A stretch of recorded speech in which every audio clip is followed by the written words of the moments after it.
Welcome, everyone. I am Nathan. He is Raymond, and we are the Super Infodump Brothers from another mother. Welcome, everybody. Today we are going to be infodumping about the Umbrella Academy. Wow! Show from Netflix, and made by the guy from the what's the band, the Chemical Romance. Like, it's such a funny. But not your Chemical Romance, my Chemical Romance. My Chemical Romance, yeah. Like, it's just so funny to me that guy wrote like a superhero comic book, but like barely anyone knew about it until the Netflix show came out. It's like a little passion project on the side, and suddenly it got picked up for Netflix. So the thing is that Netflix started picking up a bunch of different books, comic books, to start adapting once they decided to, or once all the other like companies decided to start pulling back on their properties and creating their own streaming services. Netflix was like, oh, we don't have Marvel anymore to make superhero shows for us. I guess we're gonna have to start making superhero shows for ourselves. Let's buy the rights of different comic books that are not that popular and make our own stuff. And quick, do what we always done. Throw something at a wall and see what sticks. Exactly. And that gave us 3 very good comic book adaptations, at least talking about season 1 of each of these shows. It was it was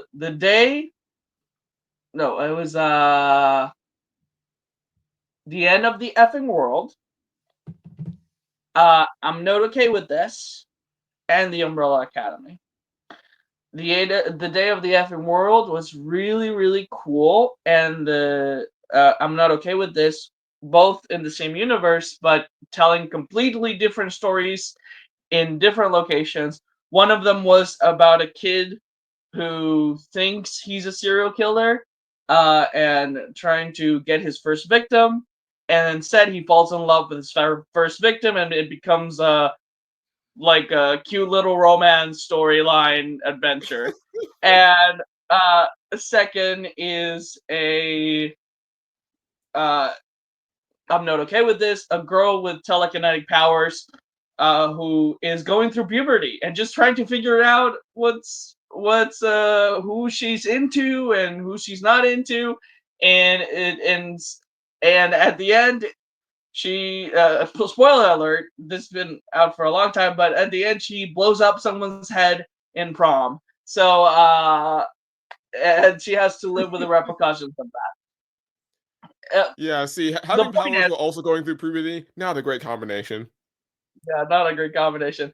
Point is, the similarities between these 3 things is that Netflix took 3 comic books that were incredibly dark and gritty and bloody and made them into TV-14 series, toning down the R-rated nature of where the material was from and turning it into for a younger demographic.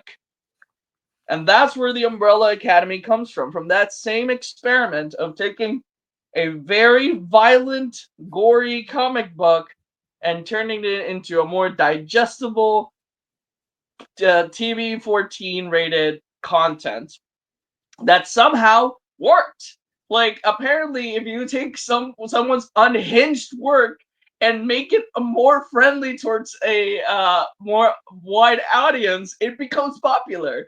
The same thing can be said about Invader Sim, because Invader Sim, like the creator, the first work they did was like this unhinged, like a series of like this novel that was just like this serial killer, a kid, just like writing his thoughts, and essentially that guy was greenlit for a Nickelodeon show for kids.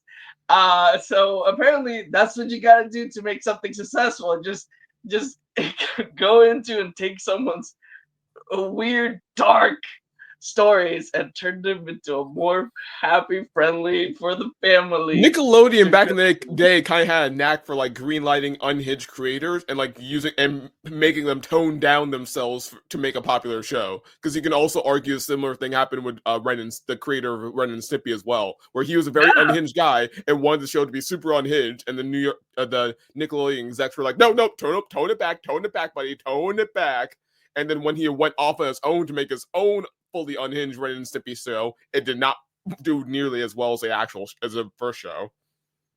But see, that's what I mean. So here's the thing: sometimes, I think censorship is the wrong word to use because people are very. Sometimes you just gotta learn when to dial it back. You can't be in your own head as an artist completely. Yes, and like sometimes it works, and that's what I mean. It's like if you, it's like that's why I really like the concept of having someone who is very creative and just like very like wild, but having them to be like, okay, now let's tone it down to something that everyone can consume, and apparently that makes popular series and shows. Like apparently that's a formula for something great. At the end of the day, art is collaborative. That's what it really boils down to. Like, yes, there has been a lot of great art that's been the brainchild of a single person, a single visionary, and they do great stuff. But I feel like more often than not, the most fulfilling and enjoying art usually comes from a team of people learning how to, well, like bounce off each other, but also learn how to like pull each other back from the brink when someone's going a little too far or too unhinged. Exactly, and if you read the Umbrella Academy comic books, they essentially took the elements from those comic books and created a cohesive narrative focused show, more focusing on the characters and making it more of a like a drama essentially about this family trying to figure out their place in the world. And the comic is just this like superhero like messy reality with like a bunch of wacky stuff happening. It's just super wacky, and we're gonna like compare it. We're gonna give you like the show, and then we're gonna give you like a blip, like a plot synopsis of the comic book, so you guys can know like, oh wow, that's very different, or that's similar, but like there's a lot more like it's what's the word I'm looking for? Not wacky. It's whimsical. Like the comic book world versus the show is far more whimsical because in the show they essentially ground everything and they make the Umbrella Academy like the weirdest thing in the world. Like these are the people that have superpowers and stuff like that, while in the Umbrella Academy comic books, it is more like a superhero world, like the DC universe or the Marvel universe, where multiple strange things are happening all the time. Like there are supervillains, there are other dimensions, there are like the Eiffel Tower is a spaceship that can come to life and all that. Like there's just like wacky things that are presented in the comic books that is completely changed in the show that I wish the show would have taken a bit more from.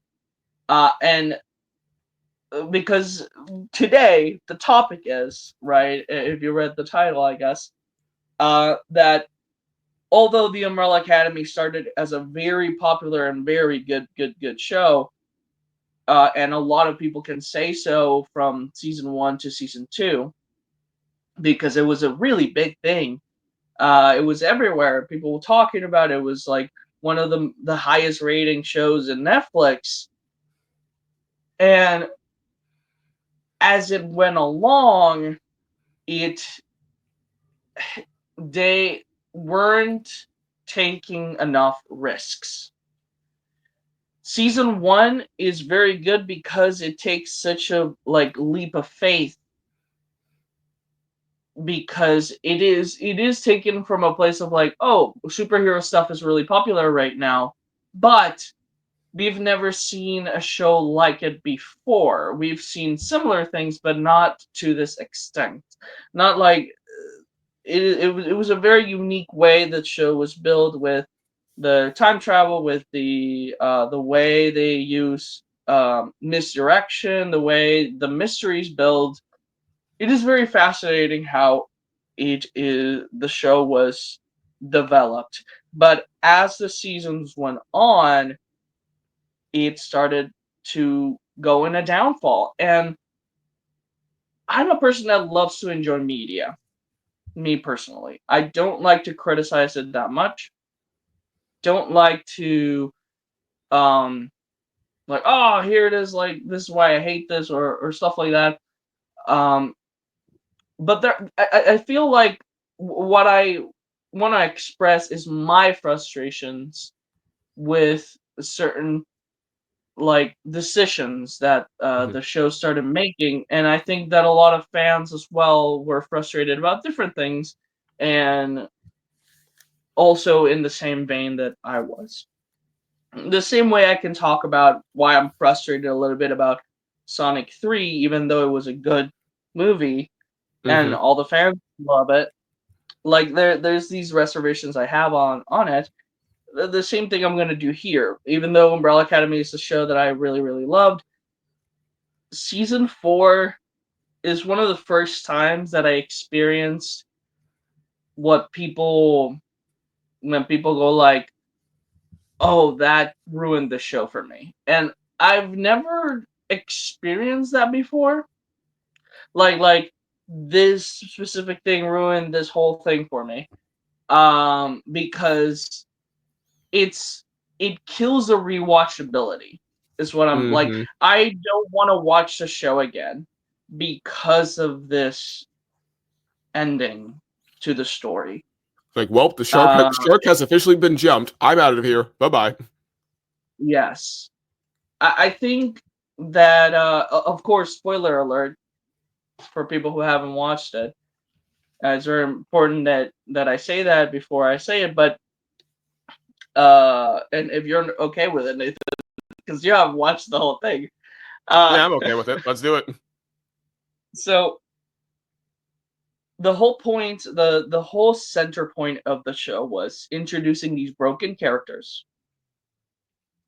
who don't fit into society, who are looking a place to be and to form a family, because they were not given a family, they were abused as children, and they were ripped away from the families that they did have.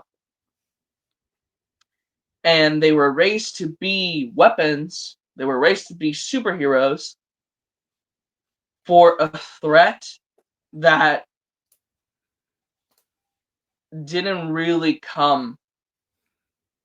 And they were, for some reason, Hargreaves made them. And we don't know why, because season 4 didn't really answer that question. None of the seasons answer the question of why Hargreaves wanted them. And yes, the third season answers the question, but it makes no sense. It doesn't add up. It doesn't add up. Why did he train them as superheroes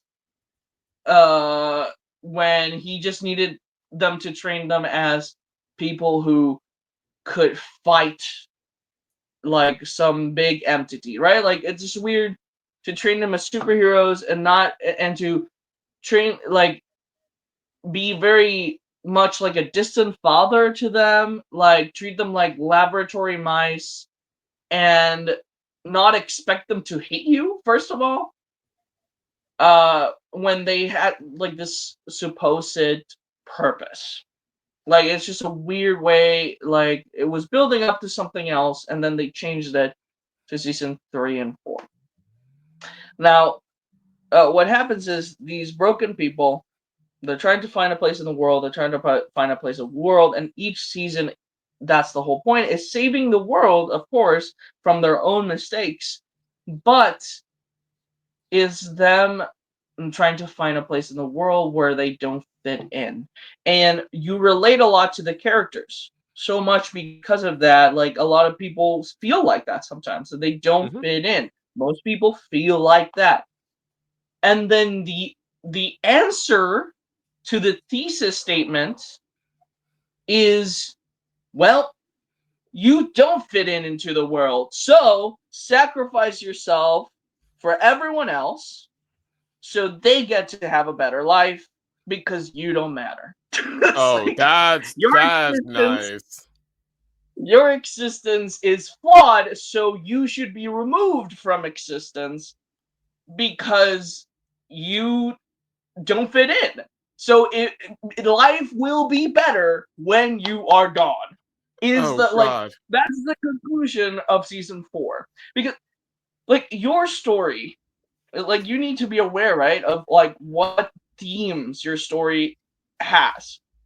A sacrificial story is good, right? We have Jesus in the Bible sacrificing himself, but we know that there is setup for that. There has been like there's prophecy telling that someone has to die for the sins of humanity, right? But and that none of us can do it. Exactly. And if you read the comic books, in the comic books, it is revealed that the Umbrella Academy are the new incarnations of the Messiahs. Like they are like the son, the children of God. So like if that's where the comic book is going, then it makes sense for them to like be sacrifices and stuff like that. Whatever. Point is, not the point. That's just a weird little detail from the comic books that does not make it into the show, and it's so strange. It's so And crazy. it sounds like that's a one thing a show needed to integrate if it wanted that season 4 ending to work then. Yes, exactly. Thank you, Nathan. So the thing is that you can't say, okay, here are these group of broken people. We want you to relate to this broken people. They don't fit into the world. They're trying to, and they are doing their best to fit into society, even though they're different. And they say, and then go to the ending of the book and say, well, you're too different. You ruin everything. So might as well just give up and sacrifice yourself for the rest of the world. Yeah, because So that's a it lesson keeps kids on need to living. hear. Exactly. Just, it needs to live with it. Because, again, if they were if they were more building up to that, if they were people who wanted and they were willing to sacrifice themselves, right? But here and there on, they were people who wanted to protect each other. They were a family, a broken family who wanted to protect each other, who wanted to protect their family, and then deciding at the end to let it just all go and not find a different way to do it is a cop out. It's just like there is a it's awful. So let's break it down. Let's jump in and see where the story takes us. Just that was like a little blurb of what I think is wrong with the entirety of the show. So yeah, let's jump in. Cool. Shall we go ahead and start reading some of these summaries here? Yep. Okay. So we have, like we said, this is the Umbrella Academy, starting with season 1, created by Steve Blackman, the showrunner, Jeremy Slater, the developer, and based on the comics by Gerard Way, yes, that Gerard Way, and Gabriel Ba. Episode 1. We only see each other at weddings and funerals. The Hargreaves siblings reunite for the funeral of their father, Sir Reginald. Each of them is carrying emotional baggage from childhood. Vanya, the outsider of the group, is resented for writing a memoir that exposed their private lives. Suddenly, number 5 appears, still in his 13-year-old body, but mentally over 50. He warns them, the world is going to end in 8 days. Episode 2. Oh, should I keep going? No, go ahead. Yeah, go ahead. Cool. Episode 2. Run, Boy, Run. 5 secretly begins investigating the apocalypse while avoiding two time-traveling assassins, Hazel and Cha-Cha, sent to kill him. Luther looks into their father's death, suspecting foul play. Diego clashes with the police. Vanya, feeling alone, meets a seemingly kind man named Leonard. Episode 3. Extraordinary. Klaus pawns Reginald's monocle and later gets kidnapped by Hazel and Cha-Cha. Vanya grows closer to Leonard. Diego discovers their robotic mother, Grace, is glitching and decides to shut her down. Tensions between siblings keep rising. Episode 4. Man on the Moon. Flashbacks reveal Luther was injured on a mission and given a serum that turned his upper body ape-like. 5 continues his solo mission and confronts a shady prosthetics maker.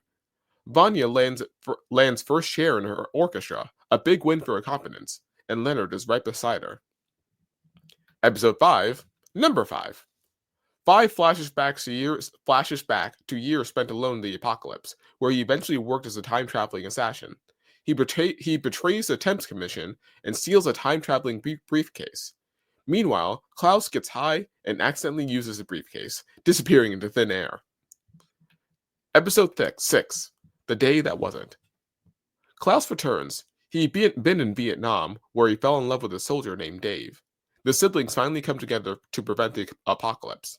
5 agrees to take the job with the commission in exchange for sparing his family. Diego is devastated when his friend Patch is killed. Episode 7. The Day That Was. The previous day's events are undone due to 5's time jump. Leonard and Vanya retreat to a cabin. Klaus begins to fully use his powers, especially his ability to physically manifest the ghost of Ben. Diego is framed for Patch's murder. Allison starts digging into Leonard's identity. Episode 8. I've Heard a Rumor.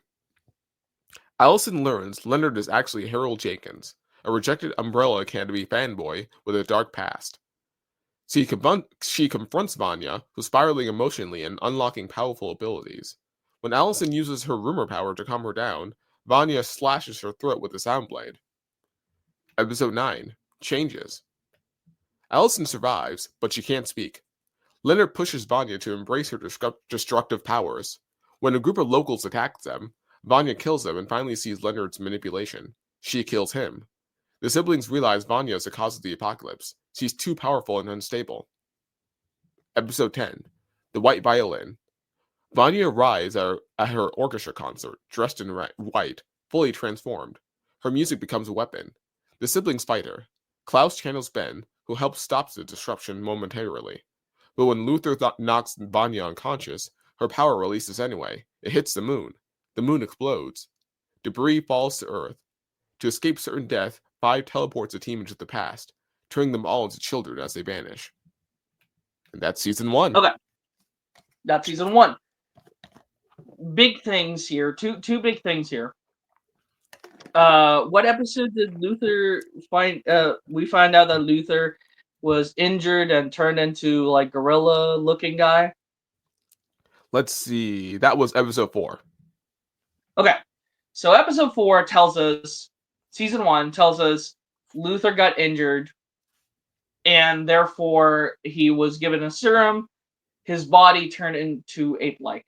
Just a little bit of a difference of the comic book between this one and the comic book. In the comic book, Luthor is essentially stitched into like a huge gorilla body, like mixed with robot parts. So it's like that's like a big difference between the comic books and the shows, that they tone it down to make it more for him to be able to have a normal life, which is something I really dislike about doing with superheroes. It's the same thing that the Titans show did with Beast Boy. It was one of the things I hated the most, because Beast Boy is supposed to be green, and they wanted it to not be green because supposedly is going to be very expensive to have to make in like visual effects, which is stupid because that's not the case. It is very easy to change someone's skin color in film, and like you can do it in any editor. You can just like change someone's skin color. It's really easy, like to any color you want. Like it's not that hard, guys. Like it's not that expensive at all. And secondly, they said they wanted it to be so that he could have like he could just walk around and have a normal life. It's the DC universe. Aliens are walking in the streets with humans. Nobody cares. Nobody like people see like that's why I love Doom Patrol, because Doom Patrol goes like, yes, this world is weird. It has people walking around that are just half robot, half this, and there's a Superman. So why would people like blink an eye at a robot man? Like we won't, because it's the DC universe. So Beast Boy should have been green. Like that's dumb. Like the same thing happens here in this world where, again, like your main character is an alien. Like there's a chimpanzee that talks. Why do you have to tone it down to be more realistic when your premise is already wacky? So to just lean into it. Like I never understood. Like I do not understand the machine of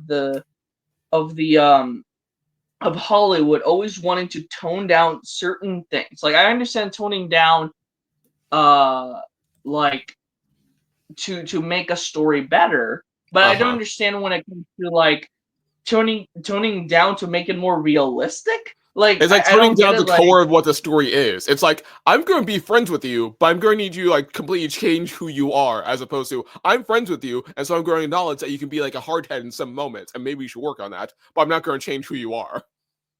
exactly. Same thing with Allison. Allison, like I don't care about them making her black. Not a problem with that. What I am mad about, the same thing I'm mad about with Starfire, is why isn't her hair the right color? It's like it doesn't matter. People are not mad at you because you make a character a different race. They're just mad at you because you change the character. Like you change their personality and you change how they look like how they dress and stuff like that. Like in the comics, she's more of a tomboy. So like whatever, make her black, but still make her a tomboy. Like So why make her can't she look be and a act like tomboy? who she is. Yeah. Yeah, like why can't she have her iconic blue hair? She has like this bright blue hair. Why can't she have that? People in the real world dye their hair all the time nowadays. Why is that weird? It shouldn't be weird for her to have her iconic blue hair. Dumb decision. Don't understand. Don't get it. Every single character in the show looks accurate to their comic book parts, except for her. It feels very weird to exclude her from that. Like, as your character that you decided to make black, it feels weird to not let her be like her comic book self. Like, I don't know. Isn't that weird? Like, I find that weird that all the other people who are like portrayed as the comic books, like everyone else is, like everyone else has the look. Everyone else looks like their characters, their hair, everything. They look like their characters, except for her. It's so weird, and she never did. Like that's the point. Like even Vanya, who does not look completely like her comic book self because she has long hair instead of short hair.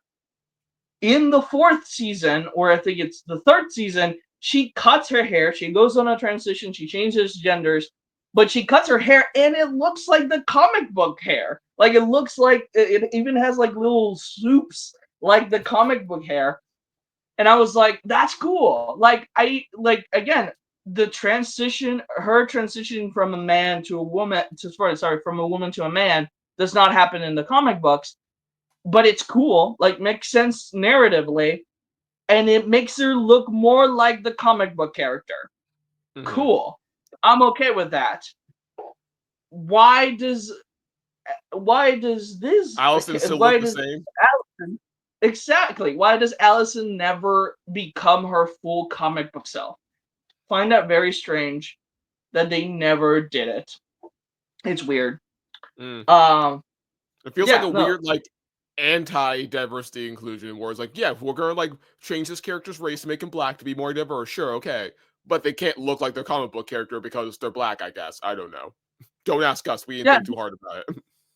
exactly. I don't think they thought like that or anything like that, but it's just a weird decision. It's just like a strange decision to make. Yeah.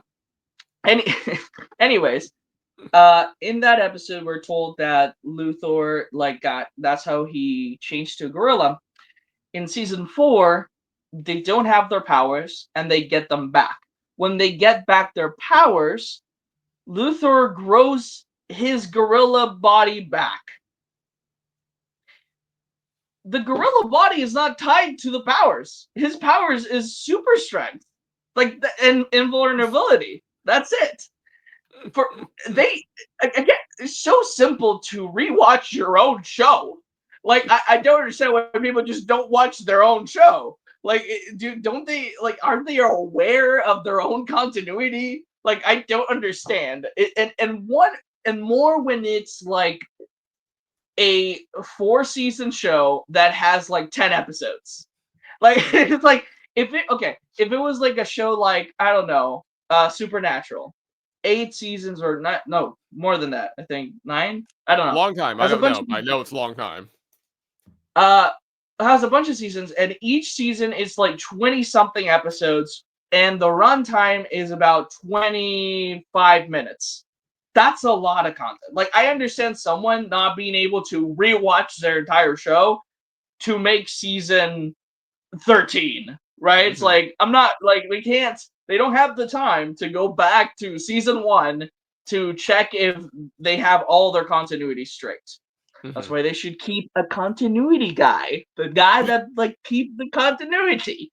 Like, they should be like, hey, you can't do that because in season whatever, this is what happened. But anyways, that's not the point. The point is, these people had a very short show that they could have rewatched and check their work before they started season 4. Like, very simple to do. You can just go on YouTube as well and watch a recap. Like, I've heard a lot of like creators on the internet, like not the internet, sorry, in Hollywood, that they don't engage that much with their audience.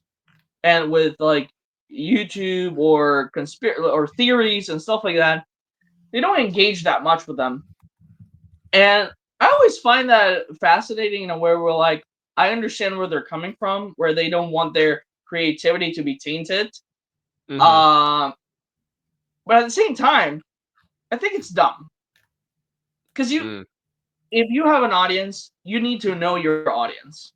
You need to know what they want, what they're looking for. And if you can somehow, like, surprise them with what they were not expecting, but the sentiment of what they wanted. I think it's where you can surprise your audience. Like, maybe you can't like shock them, but you can give them what they wanted in a way where it doesn't feel like you took inspiration from what they made or what they think the show was meant to be. I don't know. I think I think the Sonic team in the Paramount aspect of it, the movies, have made a good job at doing that. And I think that also Sega is starting to do that as well. They're starting to take some of like, I'm not saying take fan ideas, that's stealing.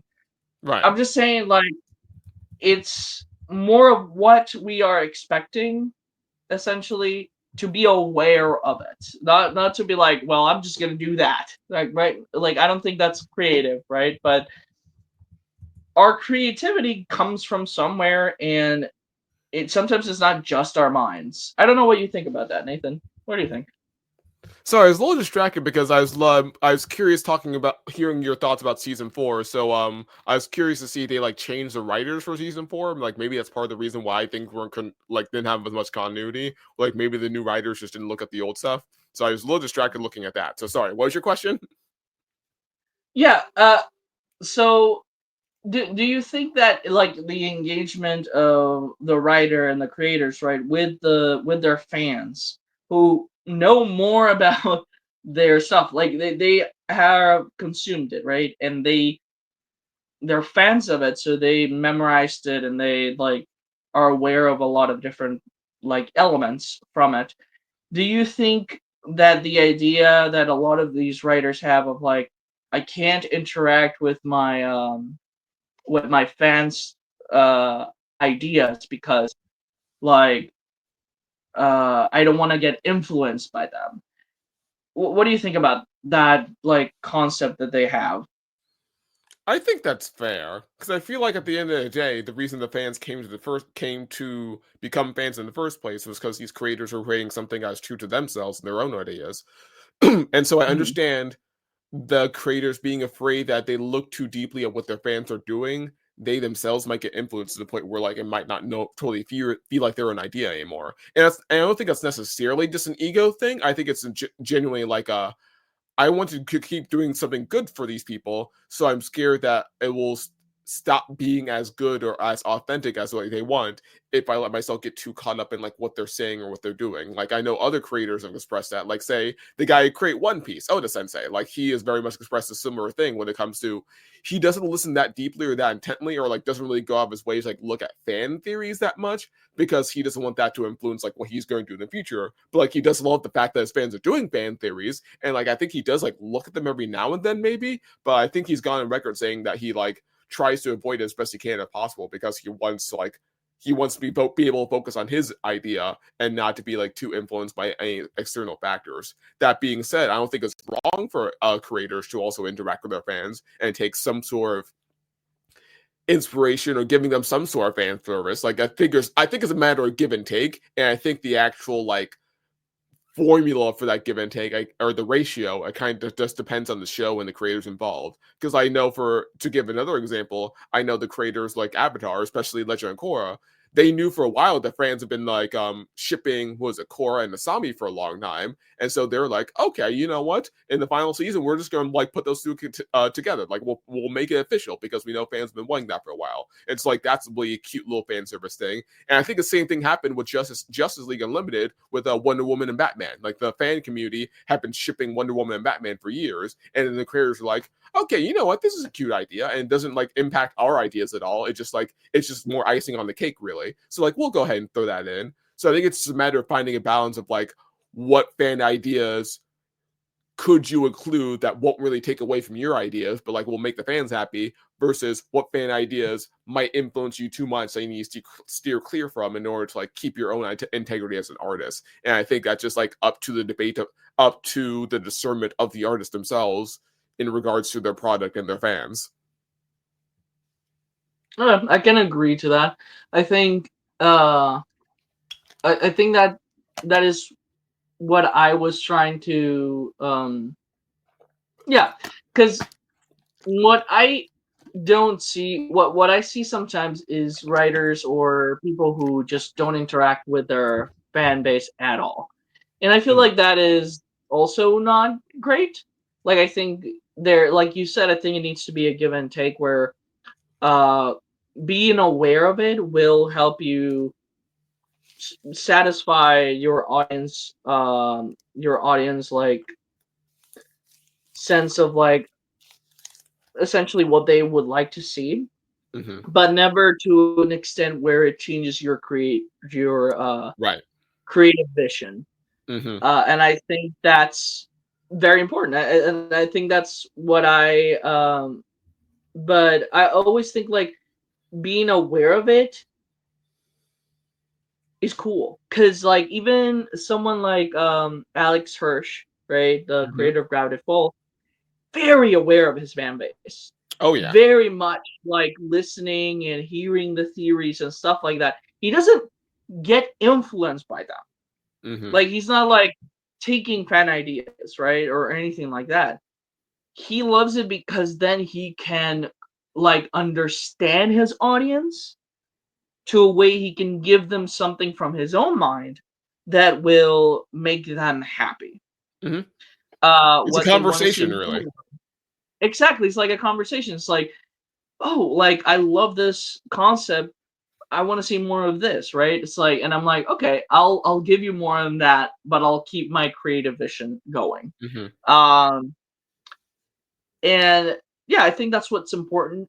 And I think it starts to break apart here in season 1, just the beginning of just starting to season 2. It's where it begins to break apart. Now, Nathan, you just read that last part, that ending, right?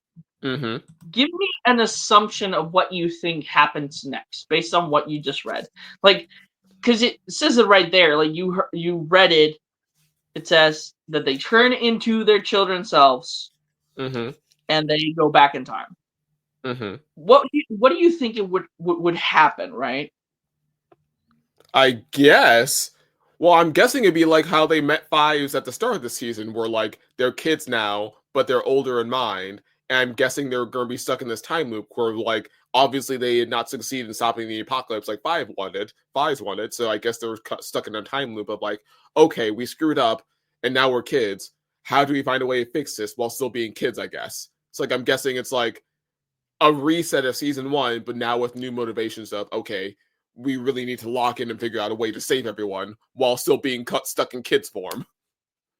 Yes. Okay. Yes, that's what season 1 is kind of setting up in a way where it's like, okay, this is our mission. We have to prevent Vanya, and I think 5 says it, like legitimately just says it, like we need to go back. And I think the whole sentiment is we got to prevent Vanya from feeling bad. So because just a clarification, Vanya is the one that destroys the world by hitting the moon with her powers and causing the moon to crash with Earth. And I imagine this is all representative of the fact that like she was the outsider from the beginning, right? The one that made the memoirs and like everyone hated her as a result. So like you can say, oh, this is just a result of a family making one of their family members feel isolated, and then things fell apart for the family ever since there because you know all the domino effect. So you would think they have a new motivation of okay, if we want to save the world, we need to make our outsider member of the family feel included. We need to like make her feel better about herself. Otherwise, she destroys everything. Exactly. Like, that's how it feels like it's setting up to do right there at the end. Like, it feels very much that. And that was, like, the fan guys. It was, like, the fan theory at the time, or the fan, like, thing of, like, okay, this is probably what's going to happen. It was more of an analysis from a lot of the people that were reviewing the show of, like, this is what the show is setting up. I think there's a difference between a fan theory, right? It's like just you can fabricate a fan theory by taking a couple of things from the show and making a fan theory. The same way that film theory has done for years. Film theory and game theory channels have taken from here and there in the games and created their own theories. Like the whole internet has created theories based upon an appearance of a character, this and that. But stories, like whenever you make a story and you introduce it to a fan base or anyone to the world, right? People are gonna use their analytic skills, right, to kind of like think about what's next in the story. And then you can make theories from them, right? Or you can make some theory of what's gonna happen. But when you have a setup, that's you expect a payoff. Like that's exactly. literally the concept of Chekhov's gun. Because at the end of the day, a story isn't trying to to pull the rug under you. Like, yes, a good story does that, but a story is meant to keep you invested by consistently giving you all these signs and details, being like, okay, look out for this theme, or like keep an eye out for this character, or like keep an eye out on this theme or this recurring detail, because this is all going to come into play later and come together in certain ways. Like it's a story is guiding you. It's like the story is presenting a thesis, like you said, and throughout the story, throughout the plot, it's giving you all these details to show you how this thesis is meant to come together and show you how this is meant to culminate. And so you're expected to follow along just because the story is giving you all these signs and details to look out for. So you would think, okay, if the story is leading me in this direction, it seems fair to assume that we're going to be going further down this road, not suddenly making a complete 180 and going back the way we came. And that's the problem with Umbrella Academy. It puts a lot of Chekhov's guns and never shoots them. It's like, and it's the problem with every season, because it keeps putting these guns in front of you and it never shoots them. It just like throws them away and starts over. And that's a huge problem, because it just defeats the purpose of a narrative. Like, because a narrative requires cohesion. It requires intention. So, I think what happened, and this is my theory, and I think this is one of the theories we are coming back to a lot with a lot of movies and shows, is not. There is a reality that studios sometimes interfere, and they greenlit ideas based on what worked. And sometimes shows struggle because of that, because they believe that they need to have a what's the word I'm looking for? Formula. There we go. They need to have a specific formula. And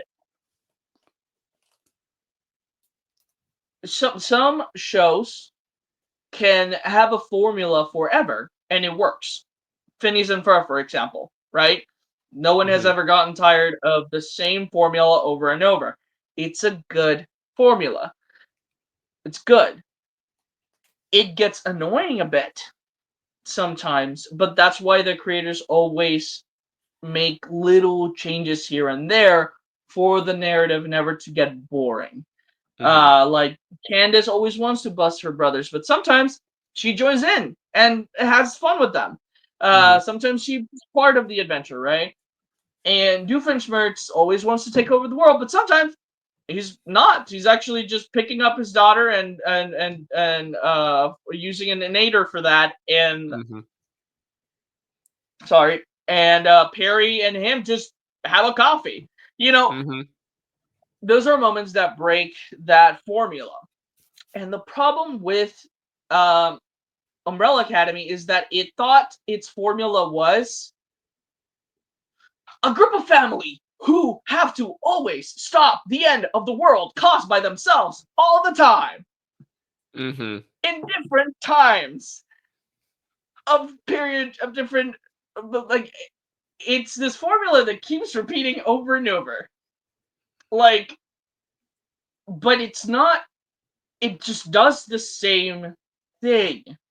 Like, it doesn't feel different enough to be a good formula. A show that's still a narrative show does not need a formula. Usually, formulas are for shows that are episodic. Something that's episodic needs a formula. Comic book strips are need a formula. Cartoons need a formula because they're episodic. But something that has a narrative story does not need to have a clear formula.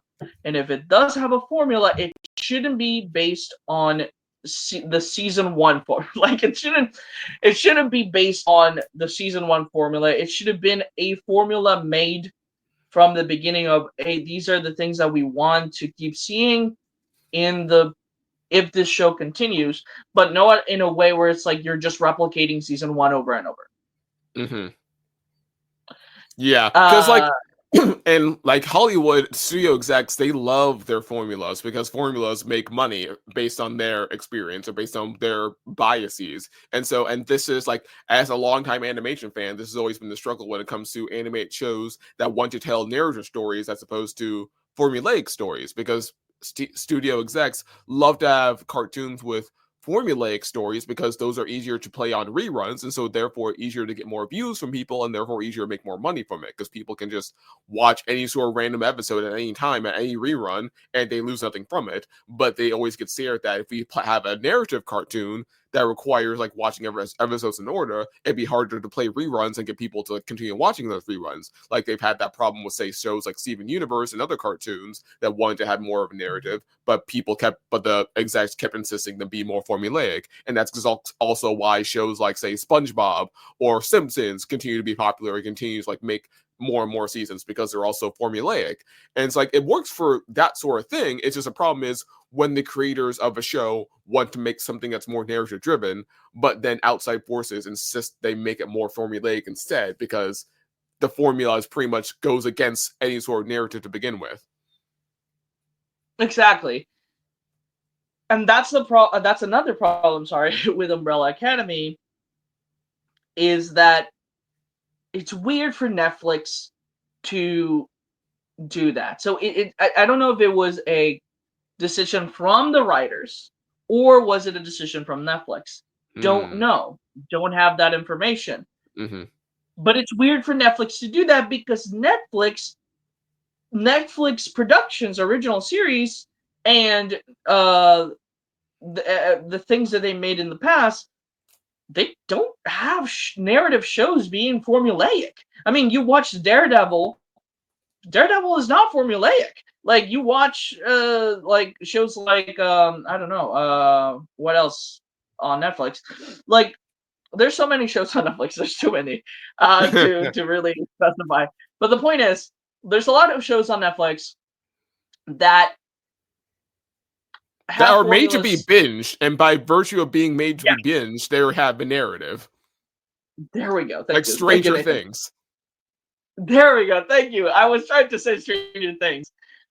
Stranger Things, each season doesn't have the same formula. Like it's not like the same thing happening over and over.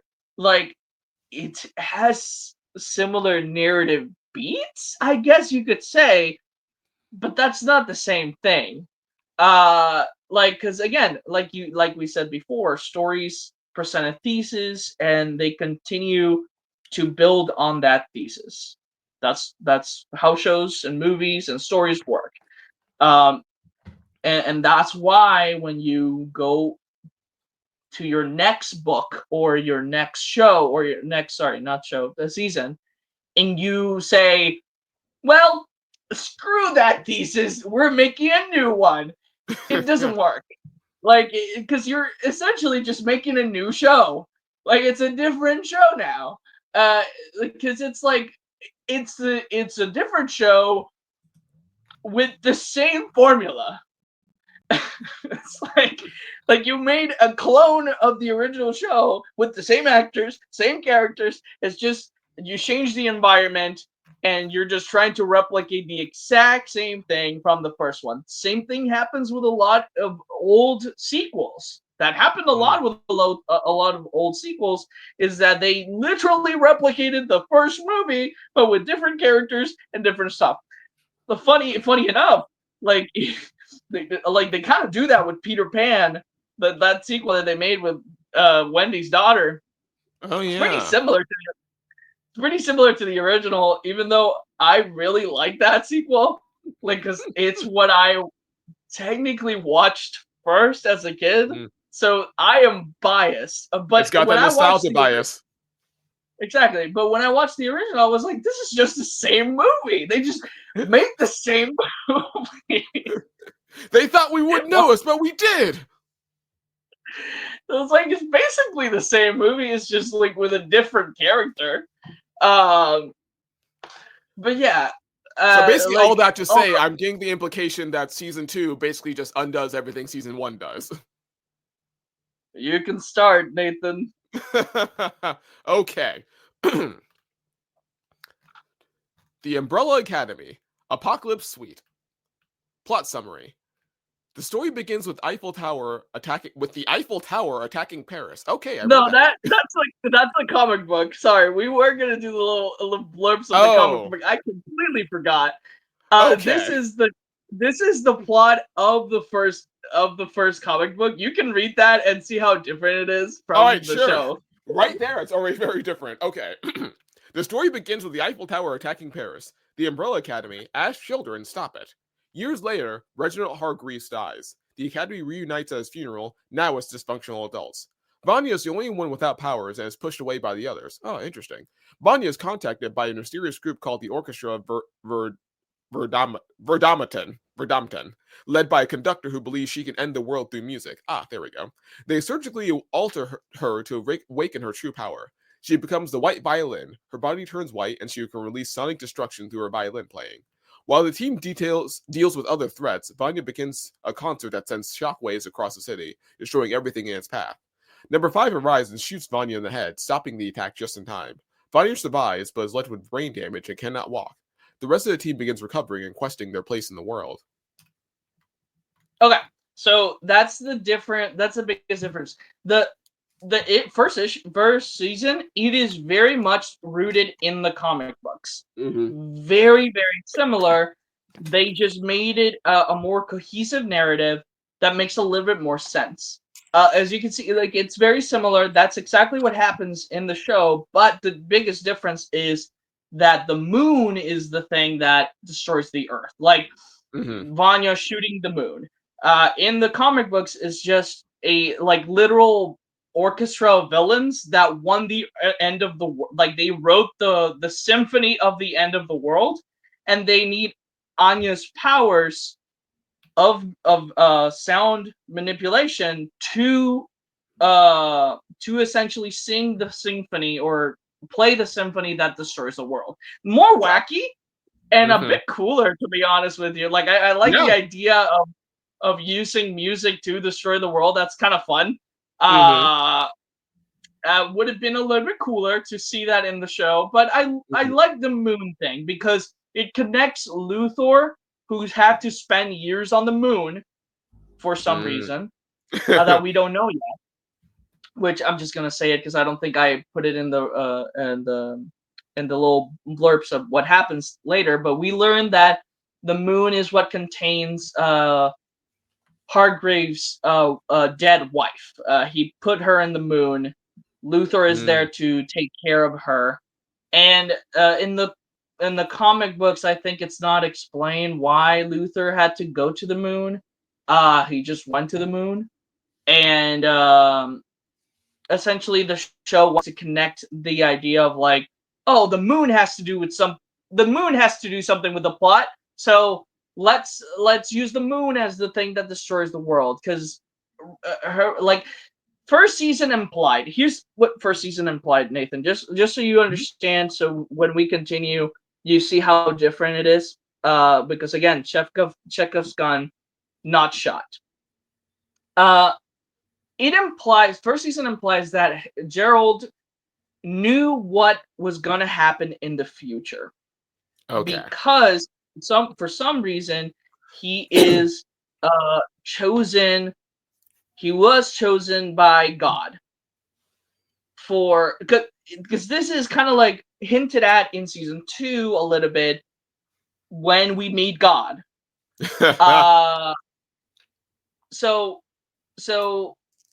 in this first season, it is implied that Gerald knew what was going to happen. He knew that the end of the world was going to happen, and it was going to be due to the moon. And he trained these team of heroes to save the world from the moon crashing onto Earth. That was the implication that first season was making. It was hinted at. There were like little hints here and there, and season 2 also kind of feeds into those hints. But once again, they changed that in season 3 or 4, where they revealed that Gerald, Hargreaves had put his wife in the moon, and that was what Luther was protecting. He was protecting the moon because his wife was there. Completely disregarding what they had set up about Hargreaves and knowing the future, like knowing what was gonna happen. And the way they explain it always is that it's different timelines, and probably that's what happens. It's just like there's just this weird time travel thing that keeps happening, and we have like a different Hargreaves in every single time we go back. We have different Hargreaves. So the thing is that we never have a clear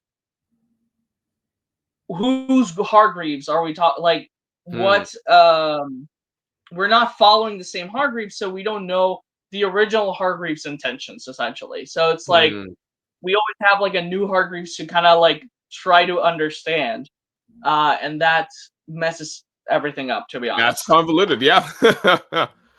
Yeah. Also, comparing season 1 to the comic book, I like the detail of, it sounds like based on the summary of the comic book, they just kind of shun Vanya because she doesn't have powers and look down on her. But I like how in the actual show, they give more of a less shallow reason to shun her, where it's like, oh, she betrayed us by airing all of her dirty laundry. Well, of course we're going to shun her as a result, as opposed to, yeah, look at the little girl who doesn't have powers, yeah. Yeah, that is a big difference that they do as well, and it works way better, yes, to be honest. Because it is in the comic books as well that she writes the book. Like, it is in the comic books, but that's not the main reason why they shun her out in the comic books. In the comic books, the book is just a way for Five to catch up with what happened when he was gone, essentially. Because essentially Five reads that book in the future, and that's the way he knows like their names and stuff like that, because he was still not around when they were given names. So that's why he's still number 5, because he didn't have a name yet. So he learns about the names and all that stuff through the book that he finds in the future. So yes, it is a difference between the show and the comics, where they make it less shallow, and I like that. I appreciate, again, building, like I like when interpretation is not the right word I'm looking for. Adaptation. When an adaptation takes from the source material and enhances it, and instead of like, oh, this is stupid, it kind of just adds onto what the comic book or source of the book gave us. It feels like a natural change as opposed to an arbitrary change. And like some people do arbitrary changes and adaptations that feel quote unquote more creative, but it feels like more just trying to flex the creator's ego, as opposed to making a natural change that the creator feels can enhance the story at the core, because the creator loves the core of the story he's adapting. Yeah, you mean like changing Allison's hair color? Yes, that was a strange arbitrary thing. Exactly. Okay, so now we can start season 2. Sounds good. Just hydrating real quick. All right. The Umbrella Academy Season 2. Episode 1. Right back where we started. The Hargreaves siblings are scattered across Dallas, Texas, each dropped into a different year between 1960 and 1963. Five arrives last and sees a war-torn version of the world ending again. He's rescued by Hazel, now an old man, who gives him a time travel escape before being killed by mysterious agents called the Swedes. Five learns there's another apocalypse coming in 1963, the same day as JFK's assassination. Oh boy. Episode 2, the Frankel footage. Five searches for his siblings. Diego is in a psychiatric hospital, obsessed with stopping JFK's assassination. He meets Lila, a wild and unpredictable patient. Klaus is a cult leader, and Ben is stuck with him as a ghost. Elsa is married to a civil rights activist, Raymond. Luther is working underground fight clubs for Jack Ruby. Vanya has amnesia, is living on a farm with a woman named Sissy and her son, Harlan. Episode 3, The Swedish Job. Luther finds out Allison is in town and tries to avoid her. Diego and Five break out of the hospital with Lila. Klaus tries to break up with his cult, but struggles. Vanya begins developing powers again and feels drawn to Harlan, who has developmental issues. The Swedes attack Vanya, but she fends them off. Diego learns about Reginald's presence in this timeline. Episode 4, The Majestic 12. 5 and Diego infiltrate a gala and spot their father with a group called the Majestic 12, shadowy government figures possibly tied to JFK's assassination. Diego confronts Reginald, who dismisses him. Lila's event is revealed to secretly work for the handler, 5's old boss at the commission, and she's using Diego. Vanya's bond with Sissy grows romantic. The siblings slowly reunite. Tensions boil between Diego and Luther. Ben is frustrated that Klaus won't let him possess people. Allison and Raymond face police brutality during a protest. Sissy's husband becomes suspicious of Vanya. The handler takes control of the commission again and places Lila in a position of power. Reginald invites his siblings to dinner after receiving a letter from 5. At the meeting, he dismisses all of them and denies being their father. The siblings try to warn him about the apocalypse, but he doesn't believe them. Klaus tells his cult the end is coming. 5 gets an offer from the commission. Kill the board of directors, and they'll send him and his siblings home. 5 assassinates a commission board, stealing a briefcase. Vanya is captured by the FBI after being framed as a Russian spy. The FBI tortures her, triggering her powers. The apocalypse is now tied to her exploding inside their building. Diego, Allison, and Klaus rush to stop her. Episode 8, The 7 Stages. 5 meets his older self, who is also in 1963 for the assassination job. They try to exchange briefcases, but nearly kill each other due to timeline instability. Diego breaks into the FBI and finds Vanya, but fails to stop her. Ben sacrifices himself by possessing her and calming her down, saving the world. Vanya loses control of her powers again, but survives. Episode 9, 743. Lila learns a handler killed her parents, not 5. The Swedes turn against the handler. Harlan, Vanya's surrogate son, manifests powers after a near-drowning incident, caused when Vanya unknowingly transferred her powers to him. Handler prepares to eliminate the Hargreaves siblings for good. Episode 10. The End of Something. The siblings face off against the Commission's army at the farm. Vanya nearly loses control, but the family unites. Lila reveals she has the power to mimic other people's abilities. She copies each of their powers in battle. It's revealed she's one of the other special children born on October 1st, 1989. The handler kills everyone, then is killed by the last remaining Swede. 5 rewinds time by a few seconds to undo her killing spree. The siblings stop Harlan, who's still unstable. They leave 1963 using the briefcase. In the final scene, they arrive in 2019, but something's wrong. Reginald is alive. He leads the Sparrow Academy, not Umbrella. A new Ben is there, and he doesn't recognize them. Okay. That was a lot. Yes. And before we get on your thoughts, because I really want to know your thoughts as someone who hasn't watched it and again, has different assumptions. Like, I love this. It's really cool, honestly, this idea. I'm glad it's turning out like this. So, before we start talking about it, there's things I want to bring up. So also, at some point, should I read the comic book volume 2 while I'm at it? Yes. So we start seeing fallouts of the show here, but I'm going to say it has incredible moments that redeemed this season for me. That scene where you talked about where 5 learns about the end of the world was because of a nuclear war.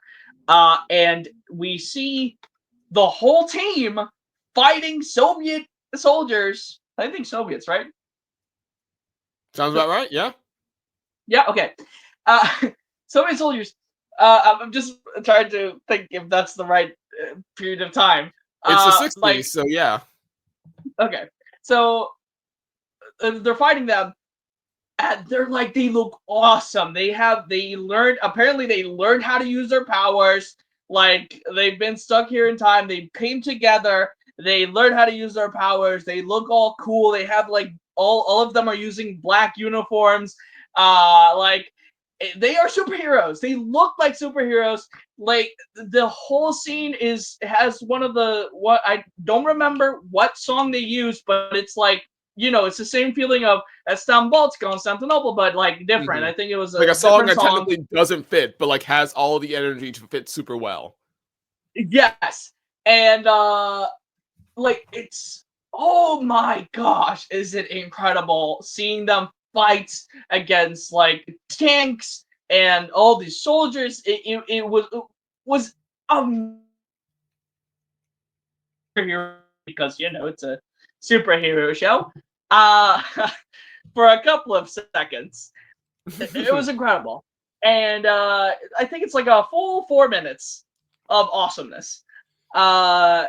Then, right at the end, when you mentioned Ben saving her, like the tears, like many of us as fans cried because it was perfect writing. Holy crap. It was so good. Like how they wrote that whole scene. And again, a very sacrificially earned moment uh, of Ben giving himself for his sister, to cease his existence for his sister. It was beautiful. Like it was so beautiful because that was the point, to save Vanya, right? Like that was the point that season 1 was building up to, was save Vanya, and Ben saves her. Like not just like physically from herself, but emotionally. He saves her by being there as like just legitimately like healing her wound as the lost sister. Funny So thing, I don't know if just to clarify in regards to Ben's power, so like, is it when he possesses someone he's at risk of like losing himself? Because I know there's that detail you mentioned earlier in the summary of like Ben is frustrated that Klaus won't let him possess people. Like, why wouldn't Klaus let him possess people? Is there like a risk of losing so. Ben when he possesses someone? So no, so since Ben is just a ghost, like it's Klaus has he controls ghosts. So Okay. Klaus essentially Ben wants to possess Klaus because he is the only person that can see him and understands him. So he wants to be able to communicate with his family. So he wants to Mm-hmm. possess Klaus so he can live a little bit of his life that was taken away, essentially. Gotcha. And essentially Ben right here is sacrificing himself because Vanya's essentially energy is killing him as a Okay. ghost. Like she's like literally just like uh he possesses her to control her power, and essentially in doing so he dies. So it's like a Gotcha. sacrificial thing where he's like helping her to control her power, because it is shown that the other people who are physical bodies can't go inside where Vanya is because they will die. So it seemingly affects ghosts as well, but not to a corporeal level, but more like at some kind of energy level, whatever. Like Some sound vibrations convoluted. affecting ghost vibrations, sure. Yeah. Uh, so that's what's going on there. But that scene, beautiful. I think it's wonderful. It's one of the moments where I was like, yeah, the scene justifies the season very much. The JFK stuff is pretty fun too. I think that there's a whole moment where Five meets his future self. Like Hmm. his future self meets the younger version of him that is the more older version of him. Uh and they have like this cool thing where I think in that season is where they talk about, I don't know if it's this season or the third one, where they talk about the grandfather paradox or not. No, I think it's the third season. Never mind. That the grandfather paradox thing was the thing that justified season 3 to me, because it was really fun. I think the show does a really good job at having fun. So it feels, when you feel fun, you can justify feeling betrayed by narrative when you have Hmm. fun.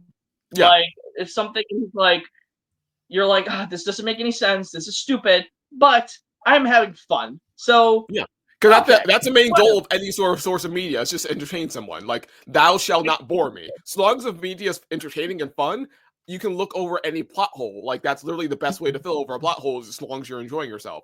But if you're not having fun with Exactly. the media, then you're going to be hyper aware of any plot hole or any inconsistencies, because the show's not having fun either. Yeah, so like this season is really cool because takes advantage of the comic book by combining a lot of stuff from the comic books into this storyline. And essentially, a lot of people thought that with Dallas' story, this story, essentially, we were going to see them again go back in time as children and go to the war, because in the comic books they go back to the war when they jump to a different time. They go back in time, they jump to the war, and they did that with Klaus when he met Dave. But that's they're supposed to, all of them were supposed to travel back in time, but they just chose to do it with Klaus, which becomes a pattern in the seasons, is that Klaus gets tossed out somewhere and he has to do some. It becomes a formulaic thing again that hurts the story, because the whole point of each season is them going their own separate ways and then having to find a way to get them all together in one place again for the ending of the season. Not great. When the show is supposed to be about a family and you keep separating the family. Not fun. So like those are the good things. Another thing is that we get to know a little bit more about this our Hargreaves, essentially the one that we know from season 1. We get to know who he is. We see him turn into the alien. We have that reveal that he's an alien, because we didn't get that in season 1. So we have the reveal he's an alien. Awesome. Like, because the comic book just introduces that concept immediately. First issue, it reveals he's an alien. And then, like, never talk about it again. That the comic book just never talks about it again. Same way as the show really doesn't address it. Wait, who's the alien again? Hargreaves, their father, their adopted father. Okay. Oh, wow. He's an alien. They address it in season 4 again, but it's done very weirdly, because the assumption from season 1 was that Hargreaves was already on Earth. And we saw a little bit of how London looks like, and it's more like sci-fi. It looked really cool. Like, London looked super cool, super dope. It was like steampunkish, and there was like flying cars and stuff like that. Not flying cars, you know what I mean? Blimps, I think it was. We get a little bit of view of that. I think the thing was, I don't know if it was supposed to be a different planet or Earth, because here's the question, right? If you're an alien wearing human skin, why would you show us a flashback of Hargreaves in his planet wearing human skin? Right? Makes no sense. Like, I don't think, like, why would alien race that doesn't look like humans at all be using human skins in their planet? Right? Like, because we see a flashback maybe it was to their that. version of Halloween. We see a flashback to it in season 1, and the assumption is Hargreaves and his wife were on Earth already, and they lived on Earth for a while, right? And it shows us that this world is a little bit more sci-fi than we thought. And he essentially, once his wife dies, he releases what is called the marigold, which is what gives them their power, into the stratosphere. When he releases it, it essentially falls on these women, and then they get pregnant. They don't explain where it comes from or what it's for. In season 4, again, they say it was created by his wife. Which, again, makes no sense, and it doesn't tie it up with the God plot line that was implied in that he knew the future. Like, it doesn't work, because then what I think it would have made more sense is that if it wasn't random, right? If it was like a thing that would happen, is that his wife creates the miracle, whatever, that can happen as a thing. It's not actually God who gave them the powers, but it's like they did it because they knew what was going to happen. They knew that the earth, the world was going to end, and they needed a way to essentially make superheroes to protect this world. For some reason, because again, like, there's this whole scene where Luther goes to the afterlife and talks to his dad, and his dad tells him, and I think it is in season 1 actually. It's not in this season. I mistook that. I think it was in season 1. Luther dies, goes to the afterlife, meets God, who is right now looking like a little girl in a tricycle. Sure, In the why not? comics, God looks like a I think it's a cowboy in a horse. But here he's or they are, sorry, a little girl in a tricycle right now. In the eyes of Luther, sorry, not Luther, Klaus. Klaus meets his dad, and his dad tells him essentially, "I knew the world was gonna end. Get your siblings together so they can stop the world from ending. I wanted you guys to come together. That's why I killed myself, to make you guys come together, because it was the only way for you guys to all be together to save the world." That implies that he had future knowledge. Season 4 and remaining to this season does not clarify how he knew the future. Does not tell us why he knew the future, and doesn't tell us like why, like how. Like, it doesn't reveal any information to give us any reason why that happened. Anyways, you can read the blurb of the comic book. Sure thing.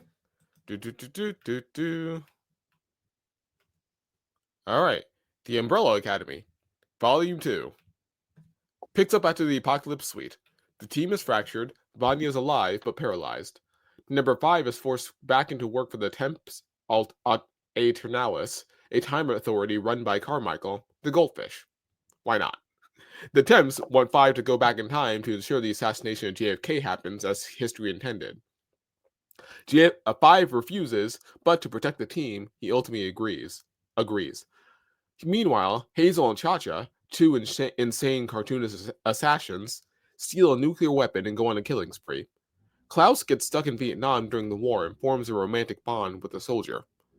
The team eventually unites to stop Hazel and Cha-Cha and deal with 5's mission. Klaus returns from Vietnam deeply changed. Number 5 completes the mission to ensure JFK is assassinated. The team survives, but barely, and the world is safe again, though morally shaken by what they had to do. All right. So you see that they combine some elements from season 1 there. So Klaus, the Klaus time traveling thing happens in season 1 instead of in this season. And he meets Dave and stuff like that in season 1. And the appearance of Hazel and Cha-Cha in season 1. Exactly, correct.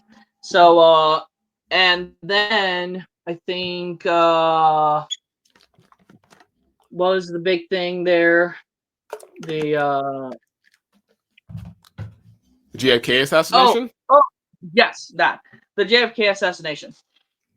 In the comic books, JFK was not assassinated. Like, the first issue. Oh. So the implication of the show, where the show JFK was assassinated, is essentially saying that the first season of the show is a different timeline from the comic books because JFK was assassinated. So the differences between the plot line of the comic books and the show is that JFK was assassinated in the show timeline, and in the comic books, JFK is not yet assassinated. Interesting. So in this issue is where we learn that JFK is like essentially the Umbrella Academy is tasked to kill JFK. Essentially, It's a canon event, bro. You got to kill JFK. Yes. So the funny thing, nothing really changes. Nothing. Nothing happened. Nothing happened. Nothing really happens. It's just the way it was meant to be, I guess. In the comic book, it's like things don't really change. So it's really funny. So it's like, why we even do all that then? What was the point? Yeah. Fascinating.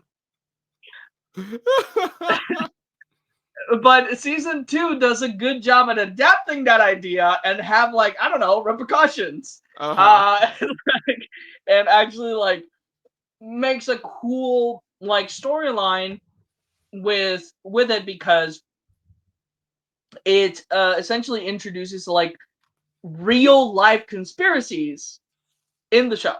Like, because I don't know if you've heard of the Umbrella Man in the JFK assassination. So there's a photo where there's like this man in a black suit with an umbrella, and it's a sunny day. Of course, he's just using the umbrella for a sunny day. It's nothing wrong with that, but he looks like, you know, your typical weird agent thing. Like, so like people's like, who's that guy? All right, so and they've had like a lot of like things like in their heads, and they reveal here in the show that that guy was Howard Reeves, who was plotting the assassination of JFK. Interesting. Essentially. Also, I don't know if anyone has. I think it has. I think he does kill them, but it like the weirdest thing about the this whole thing is that there's this narrative that essentially 5 is there to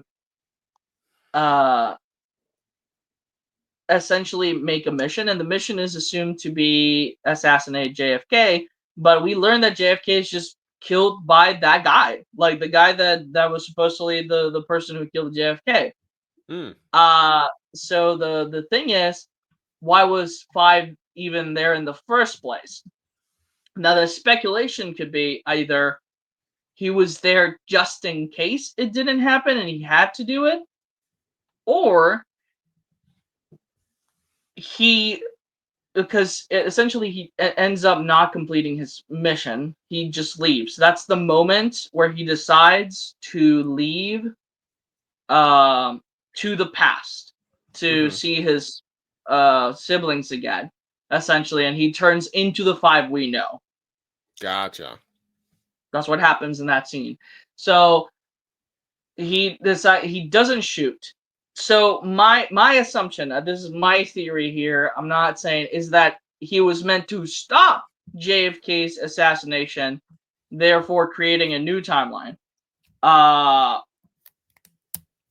So the apocalypse doesn't happen, essentially, because of not just because they decide to, because they interact with with Hargreaves in this timeline, essentially, and Hargreaves decides not to adopt them. That's why the little thing at the end where there's like a different Umbrella Academy, it's a Sparrow Academy, is because Hargreaves was like, these are a bunch of idiots. Like, I'm not gonna get them. I'm not gonna get these people again. I'm gonna have different children.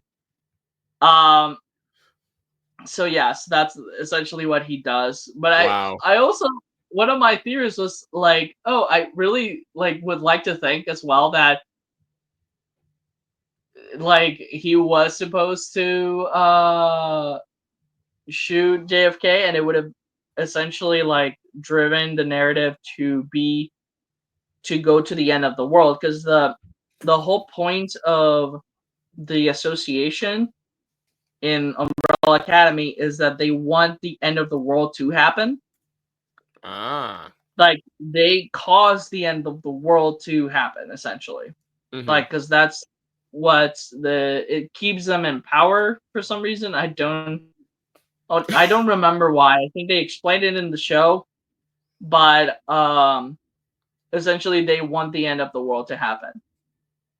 Which my theory is like, oh, if 5 didn't shoot, does that mean that there is a timeline out there where the end of the world doesn't happen because like time ripples out and creates a different timeline? That was like my thought, because there's like different timelines and stuff like that we learn later where it's like different things happen. But anyways, if anything, I'm just glad for anything. I'm just glad it wasn't a time travel situation where when their dad decided not to adopt them, they immediately got erased for existence. Because I'm just like thinking of that ending of like Meet the Robinsons, where like the kid decides not to create the evil robot, and then the evil robot immediately fades from existence. So I'm glad that didn't happen to them. Yeah. Okay. So what are your thoughts on the passing from season 1 to season 2? Yeah, it definitely did not go in the way I was expecting at all. Again, like I was thought they would like sort of do a reset and try to like go out of their way to like help Vanya, and like obviously they do eventually come to that point. It's just more like was not expecting like world Soviet Union shenanigans and being them being in 1963. So like definitely got a lot more convoluted than I was expecting. Not in a bad way, just more like oh, I thought we were just gonna be like going back to the original setting of season 1. I wasn't expecting like all these shenanigans to happen on top of that. So like I think for a while I probably would have been more confused and like still interested, but I think more just like it would have been a situation of I'm left with more questions than answers up until the end. And even then, it's like it still didn't even get back to the big question of like how do we stop Vanya from blowing up the moon? It's like, oh nope, now we just have a different thing to worry about altogether. So it's like, oh, I guess not everything that happened in season 1 didn't mean anything. It was more like, oh well, I guess we just don't need to think about that anymore. We got a new problem on our hands. Again, it's like putting aside another Chekhov's gun for a new gun. Yes, correct. Like, and again, it's hard from here on out. Season 3 and 4 take place in a completely different timeline. So it's like we threw away everything. Like, it's like all the mysteries that were set up in this season don't mean anything for the next one. They don't mean anything. They don't mean something. And that's why, like, in season 4, when they try to bring it back to the original timeline of saying, like, because they show us how Ben actually died in the first timeline, it doesn't mean anything. It doesn't mean anything anymore because we're not even in that timeline. Not my Ben. Like, yeah, exactly. Like, it doesn't even matter. Like, why? Like, yeah, it's just weird. This just feels like a crazy road trip adventure that happens to involve time travel. Like, this is like what happens if Bill and Ted travel through time, and just like all these shenanigans just keep piling on top of each other, and they can't like, and it's like a big snowball effect that they can't undo. Yes. Bill and Ted's time travel is crazy, man. Like they take people from the past and they get married with them. It's weird. It's crazy. Yeah. Did you see the third one? Because in the third one, they kind of retconned the second one. I haven't seen the franchise at all. I just hear references to it all the time, but don't like actually have any reference to it. Yeah, no, it has to do with time travel. I think the first movie doesn't. I don't remember. I don't think the first movie has to do with time travel, if I'm not mistaken. I don't remember what the first movie was about. Mm-hmm. Or maybe it does. I don't remember, to be honest. I have to rewatch them because it is a very much. It is about it. I find it strange that you haven't watched it. I think it I don't know. I think it could be kind of up your alley. Who knows? Just never got around to it. It's just one of those things where I hear about it through pop culture osmosis all the time, but just never actually sat down and watched it myself. Yeah, that's what happened to me. Where I just kept hearing it from people, and I was like, okay, I'm just gonna sit down and watch it. And I was like, oh, this is great. This is where regular show comes from. Like literally, that's what regular show comes from. Because like the two main characters are just Rigby and Mordecai and Rigby. Mordecai and Rigby. Like literally. Cool. Anyways, yeah. So it's kind of strange, right? Like it shifts, and you're like, okay, I can be okay with this. Like it's fine, but it completely disregards the fact that they turned into children. Yeah. Like they don't follow through with that. Like, are they just should clarify? Like, are they suddenly adults again in this whole season, or like, are they? Wow, yeah, that's very confusing. Yeah, they're adults. I'd be more like caught up on that the whole time. Like, why are they still not kids again? Like, what's going on? Like, I'd be waiting for that question to be answered the whole time, and then be so unsatisfied because they never got the answer. Exactly. So the answer from the directors was, oh, that was just visual. Like that was just like a visual representation of like what was going through their minds or like what was happening to them. I don't know. Like he just said that was like a visual choice just to like bring back the kid actors at the end. I don't. That's like it was like it was meant to be like a what do you call it? Like oh they're still children, you know? Like they're a just whole like symbolism aesthetic. Yeah, sure. I watch anime. Anime likes to do that sort of thing a lot. The thing is, they're consistent with that, and that kind of keep that stylized imagery like throughout the whole show. So like even when they end the show on that sort of note, you understand why they're doing that because they've like set that pace up. But like Umbrella Academy, from it sounds like, does not have that sort of regular imagery. So like, why suddenly get all flowery cinematic now at the very end if it's not going to pay off or anything? Because you have not built to that point at all. It's so weird. Because it is a weird moment because like I just got so caught up with that because I was like, no, wait. Like it is said that what's his name? Oh, five. Number 5, to time travel had to turn into a child. Like he couldn't like get it right, get the math right, and he turned into a child, right? Supposedly, like he got the math wrong, and that's why he turned into a child. And he had never traveled with other people before. That's why in the beginning of season 2, they get spread out into different years. So they fall into different years, essentially. And I think they wanted to do a racial story because they chose to make one of their characters black and something that wasn't in the comics, and they had to address the reality of the past back then, and they made essentially like this racial story with her, and essentially all the stories they wanted to tell in the past did not essentially work with them if they were children. That's the reason. Like I honestly think that's the reason they didn't change them to children, is because all of the stories that they wanted to tell did not align with them being children. For example, Luther becomes a boxer for the person who killed JFK. That couldn't happen if he was a child. Like you heard, I forgot her name. She essentially marries Raymond and becomes an activist back then, trying to fight against racial the racism. Allison. Yes. You got Vanya, who actually forgot who she was, and she was stuck in a farm with a woman with a child with autism, and a father who was not great, and a husband who was like not great. But like it was a complicated marriage because they have a kid with issues back then, and it was a hard time to Mm-hmm. have autism, honestly, in Mm-hmm. that society. Yeah. So the father is very much neglectful and a bit angry at his son and his wife and all that stuff. So she develops a romantic relationship with the woman. So they can't tell that story again if she's a child.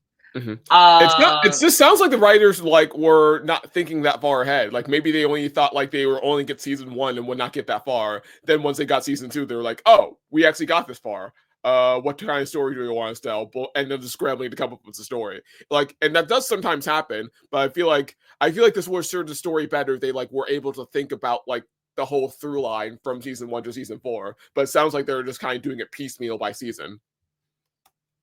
Yes. Even though they set up things and they don't pay them off. It's just weird. Very strange. Well, we can continue with season 3. All right, let's do that. Let's see, hold on. Let me just get in there a sip of water. Gulp, gulp, gulp, gulp, gulp, gulp, gulp. All right. Umbrella Academy, season 3. Episode 1, Meet the Family. The Hargreaves return to 2019, but it's a different timeline. Their father, Reginald, adopted 7 different children, forming the Sparrow Academy. The Umbrellas and Sparrows clash immediately. A mysterious glowing orb in the basement of the Sparrow Academy starts causing anomalies. Episode 2, The World's Biggest Ball of Twine. The biggest ball of twine in Minnesota. Sorry, had to channel Weird Al for a moment there. The Umbrellas split up to explore this new world. Allison discovers her daughter, Claire, doesn't exist in this timeline. Luther is kidnapped by the Sparrows, but bonds with Sloane. Victor decides to come out as a transgender, and the siblings accept his transition. Episode 3, Pocketful of Lightning. Five and Lila discover their time travel briefcases are broken. Klaus bonds with Reginald, who is being drugged by the Sparrows. A powerful energy blast from a mysterious man named Lester kills 2 Sparrows. Victor recognizes Lester as Harlan, the boy he once saved. Episode 4, Kugelblitz. The mysterious orb, now called the Kugelblitz, is consuming the universe. Klaus experiments with its powers and discovers he can resurrect himself. Five and Lila find a future version of Five, who warns them about the end of the world and tells Five to avoid saving the world this time. Interesting. Episode 5, Kindest Cut. Klaus continues to test his immortality. Diego and Lila rekindle their relationship. Allison, grieving her lost daughter, uses her powers unethically. The Umbrellas decide to hand over Harlan to the Sparrows to broker peace. Episode 6, Marigold. Victor tries to remove Harlan's powers. Allison betrays Victor by giving Harlan to the Sparrows, who kill him. It's revealed that Harlan's powers caused the death of the Umbrella Mothers, creating the grandfather paradox. Vi discovers a tattoo on his older self, leading him to Pogo. Episode 7, Auf Wiedersehen. Five and Pogo discuss Reginald's plan to reset the universe. Reginald kills Luther to reunite the family. Klaus is left behind and dies, but later resurrects himself. The Kugelblitz consumes the Hotel Obsidian, forcing the family to flee. Episode 8, Wedding at the End of the World. The family takes refuge in Hotel Oblivion. Luther and Sloane get married. Reginald manipulates a group into activating a machine to reset the universe. Allison makes a deal with Reginald to get her daughter back. Episode 9, 7 Bells. Reginald convinces seven members to activate the machine. He kills Luther and leaves Klaus behind.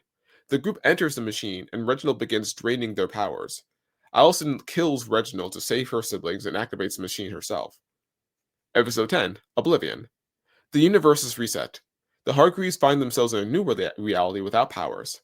Allison reunites with her daughter and husband. Luther searches for Sloane, who is missing. Reginald is alive and overseeing a city with his wife, Abigail. Okay, that is a lot going on there. Yes. First of all, just Ben, the new Ben is a jerk.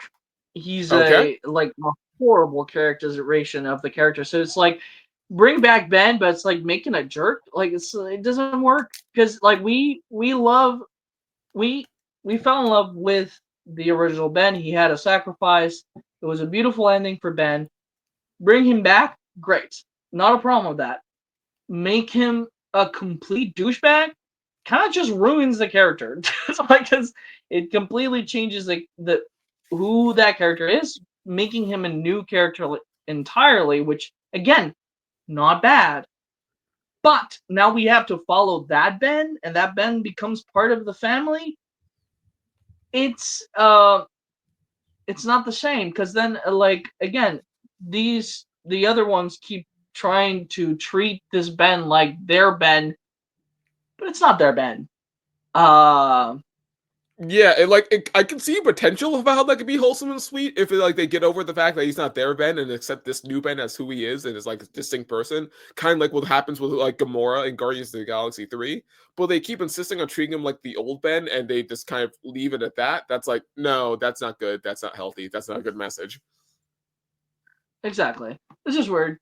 Yeah, they just keep saying like you suck. Our Ben was better. Leave us alone.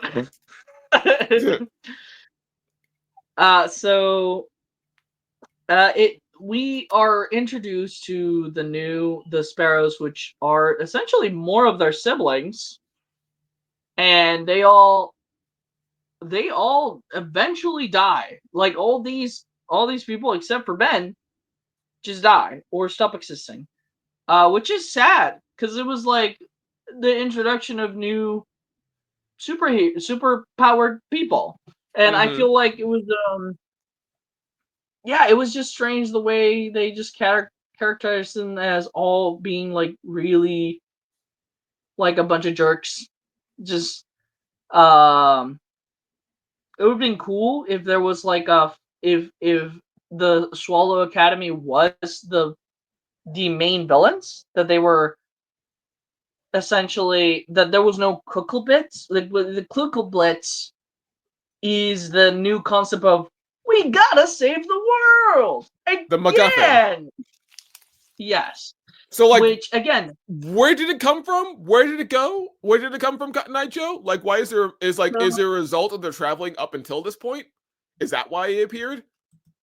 Yes. Okay. Apparently it appeared because of because they're not supposed to be there, because they're from a different timeline, and they brought the Kuckelblitz with them. Is what it's explained. Again, making the end of the world their fault again. Like these kids can't catch a break. Exactly. So it's like,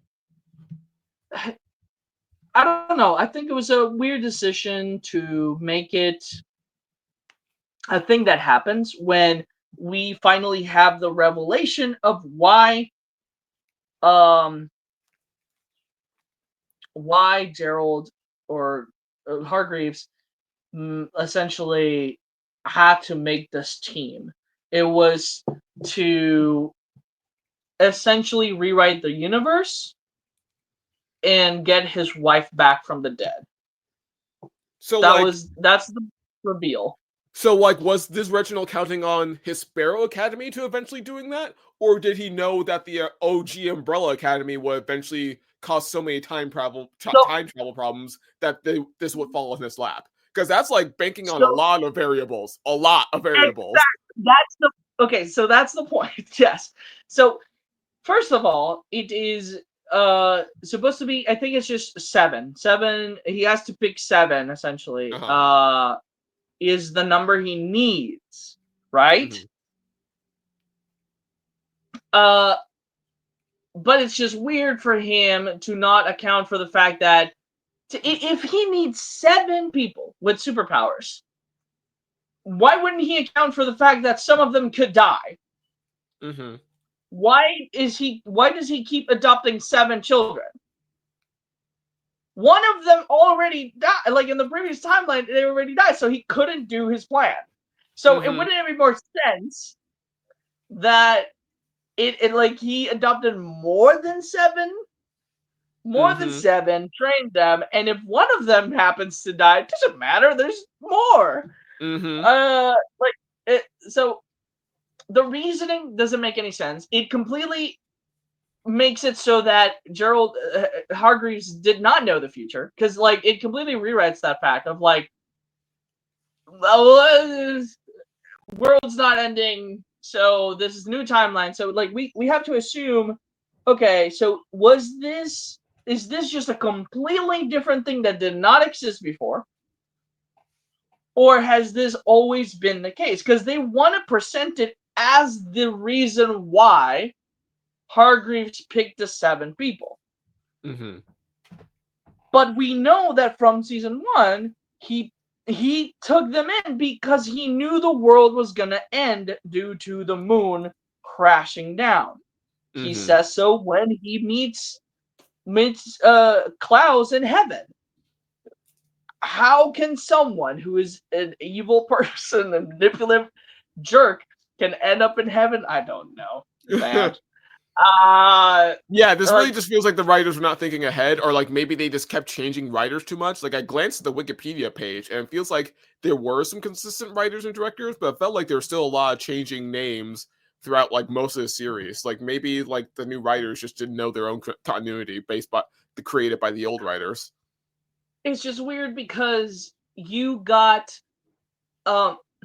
again, so if his motivation is completely selfish of like bringing back his wife, then first of all, he would not be in heaven, because like, you know, it's like I don't know, it's the afterlife. I guess it can be just like the afterlife, but he seems to be in heaven. Mm-hmm. It's like like because he, even though all the things he did them to save the world, right? Like there's this implication. I mean, you said he straight up killed himself in order to like unite his family. Like good or evil, I feel like an evil person would not like go out of their way to do that. Exactly. Like if his original purpose was to use them to reset the universe to get his lost wife, why would he kill himself? Mm-hmm. It makes no sense. So like essentially what we have to believe, I guess, is that this is a completely different Hargreaves that had completely different goals, and but also assume that the flashbacks we're having are happened in the main timeline as well. Because that's the thing. They just keep cutting back to the past, and they just don't explain, hey, this is the past from this timeline, not the original timeline. Where it's like, yeah, I feel like all this could still technically work if they made more clear the distinction between timelines. Because like Marvel and like comic books in general do this sort of thing all the time, where it's like, okay, we have this version of this character on this Earth or in this timeline, but that's still an objectively different character from this other version of the character in this other version in this other timeline, and there's going to be some interaction between these timelines, but we're still going to make it abundantly clear that there's still different people on different timelines, and then just make with that what you will. But like this seems like it's trying to blend the both and not making super clear where one starts and the other ends. So that's the problem, right? It's like they want to say, right, we are answering the mysteries we set up, but no, because it's a different gun. It's like it belonged to a different story. You're shooting the gun, the Chekhov's gun, but from a different universe. So it's like what you're revealing right now does not match the original timeline, so it is not a reveal. It's just a different thing. Yeah, ironically, like usually people like multiverse stories nowadays because it opens up so much storytelling potential. But I feel like in this case, they use the multiverse potential just to shoot themselves in the foot with a new gun. Yes, exactly. It's just a weird thing to do. Like you can't answer questions. Like you can't set up something and answer it in a different timeline, because it doesn't work, because the two histories don't correlate with each other. You can't say, well, this is the reason why this happened, and I'm like, well, that's the reason it happened in this timeline, not in the original one. So it wouldn't make any sense. So it's like, yeah, it's just, here's where it falls apart. I think season 3 again has some really good set pieces with the Kukuplits, has some great ideas with character pairings and stuff like that. I love the idea of Harlan growing up and being the one responsible for killing the mothers of themselves. Like the reason why they don't exist in this timeline is because Harlan accidentally killed them all. Whoopsie doodle. But yes, and because essentially Vanya left him with superpowers, so it was vaguely her fault, accidentally. So it caused him to kill his mother and the mother of the people he met, essentially. His episode is beautiful. Like his whole transition of his experience with his mother, like after having his powers and stuff like that, she had to move and hide him because of his superpowers. Oh my gosh, what a beautiful episode, and him just like coming in and stuff like that, and he dies next episode. Like next episode, I think, like, I don't know if it's the second to last, but like and this is something that people hate a lot, but Allison is not only very selfish in this season, she's stupid. And then we're meant to forgive her in season 4, like cause she became the villain of the season, and I always defended her in the fact that, yeah, it makes sense for her to become the villain of the season. Makes sense, but we don't deal with that in the next one. We just have like a huge time jump where we don't deal with the repercussions of her actions, and they kind of decide to like kind of not rewrite it, but like just like sweep it under the rug, essentially, what the changes that she made, because they don't talk about it. They don't show her daughter again. Like her whole purpose in this season is to save her daughter, yet in the next season we don't see her with her daughter and her husband, who was she essentially decided to which is Ray, essentially Raymond from the 60s. She brought him to the present day, essentially, and they became like a happy family. But in season 4, they kind of just revert on that, and kind of implied that they got divorced, I think. So it's like it completely defeats the purpose of her whole character arc in that season. But I think what a lot of people were mad about was that it was really stupid for her to assume her daughter was alive in a different timeline. And like, and I understand where she's coming from. Like, I understand where she's coming from. And like, she's a mother. Lots of Wanda stuff going on. Scarlet Witch shenanigans against you. Yes, she's a mother, and she really cares about her daughter. But here's the thing.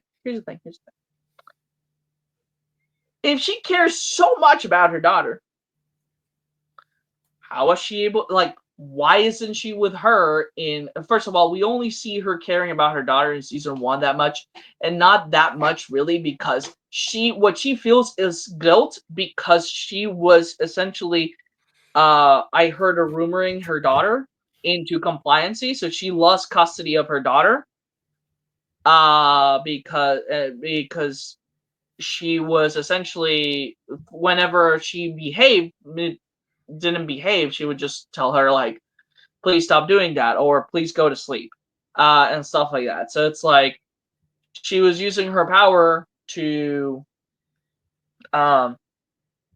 essentially manipulate her daughter and her husband, apparently, because it is revealed, I think, at the end of the season or something, or in that episode, that on season 1, all the way back in season 1, that apparently that's how she got her husband. It's by saying, "You love me," and I think the husband decided to divorce her because he assumed, oh, you probably did this to me, and that's why I love you, or something. right? Mm-hmm. So she's not a great mother, first of all. Mm-hmm. Terrible mother. The only reason she cares about her daughter in the first season is because, again, guilt, immense guilt of what she did. Second season, they go back in time. She is like there for 4 years. No mention of her daughter. she doesn't. She doesn't talk about her daughter at all. It's like at the end where they return when they start season 3. When they start season 3 is where she's like, I have to see where my daughter is, and I'm like, where did that come from?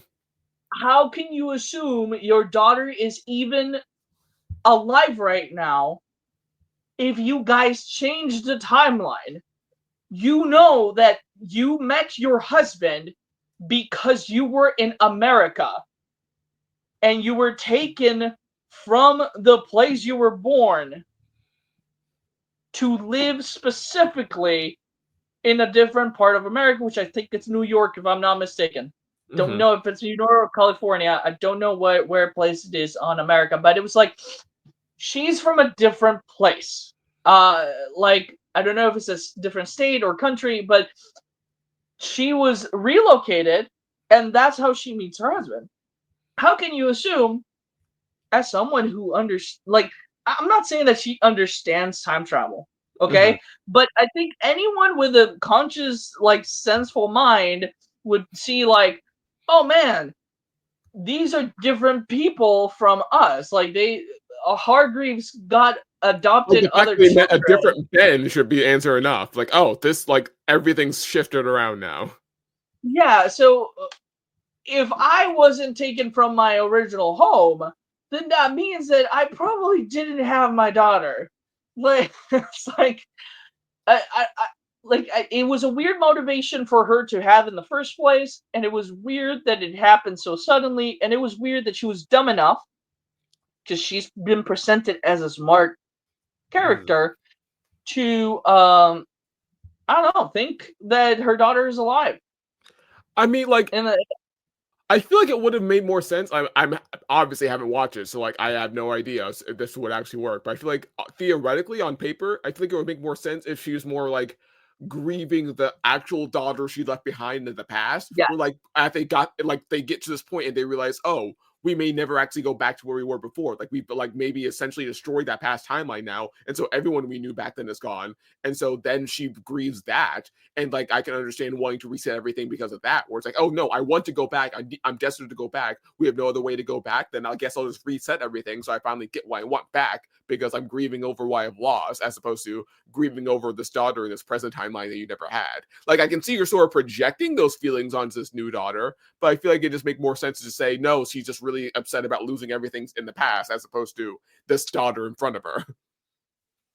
yeah, it's just a strange thing, a strange way of handling it, because like you said, it's such a easy fix to be like, oh my gosh, if this timeline is different, my daughter doesn't exist, and then she's mad, right? Yeah. It's a smarter thing, right, for her to, instead of like going, because she travels to her home and finds that there's no one there, so it's like it's so dumb. Like, why would she assume, like, it's not your home anymore? Like, you're not in this time, like, you're not in the same timeline. So it's weird for her to not assume otherwise. It's just a strange character choice. And then she becomes so grief-stricken that her daughter doesn't exist anymore, that she essentially becomes the villain of the season, trying to um push 5 to, we gotta get back to the other timeline. Like, we gotta we gotta go back to the other timeline, we gotta go back to the other timeline. 5, 5 tries so they can whatever, but he meets his future self, who apparently created the foundation itself, the time travel foundation. So he created the foundation. And again, we never go back to this. We don't we don't know, like, how is this 5 older when R5 is eventually going to die in season 4. If this is meant to be Future 5, how is he there when when 5 is going to die? Time travel makes my head hurt, especially poorly written time travel. Yes, because in season 4, right? In season 4, it's revealed, oh, there's a multiverse, right? Different timelines. Okay, and I was like, okay, that works. But then, like, this place was also built by 5. Like, what 5? Which one built it? Who built it? Like, yes, because when they go to the cafe, when there's like a 5 cafe in season 4, where he meets all the other versions of himself who have tried to save the world multiple times, and it's failed over and over and over again. But they're all the same age. So you're left wondering, wait, so if all timelines end up with the destruction of the world, with 5 being the same age, how does he become old and build this whole train station that travels to different timelines and create the foundation as an older person?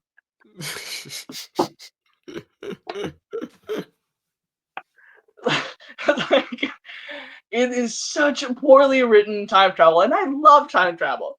I love it.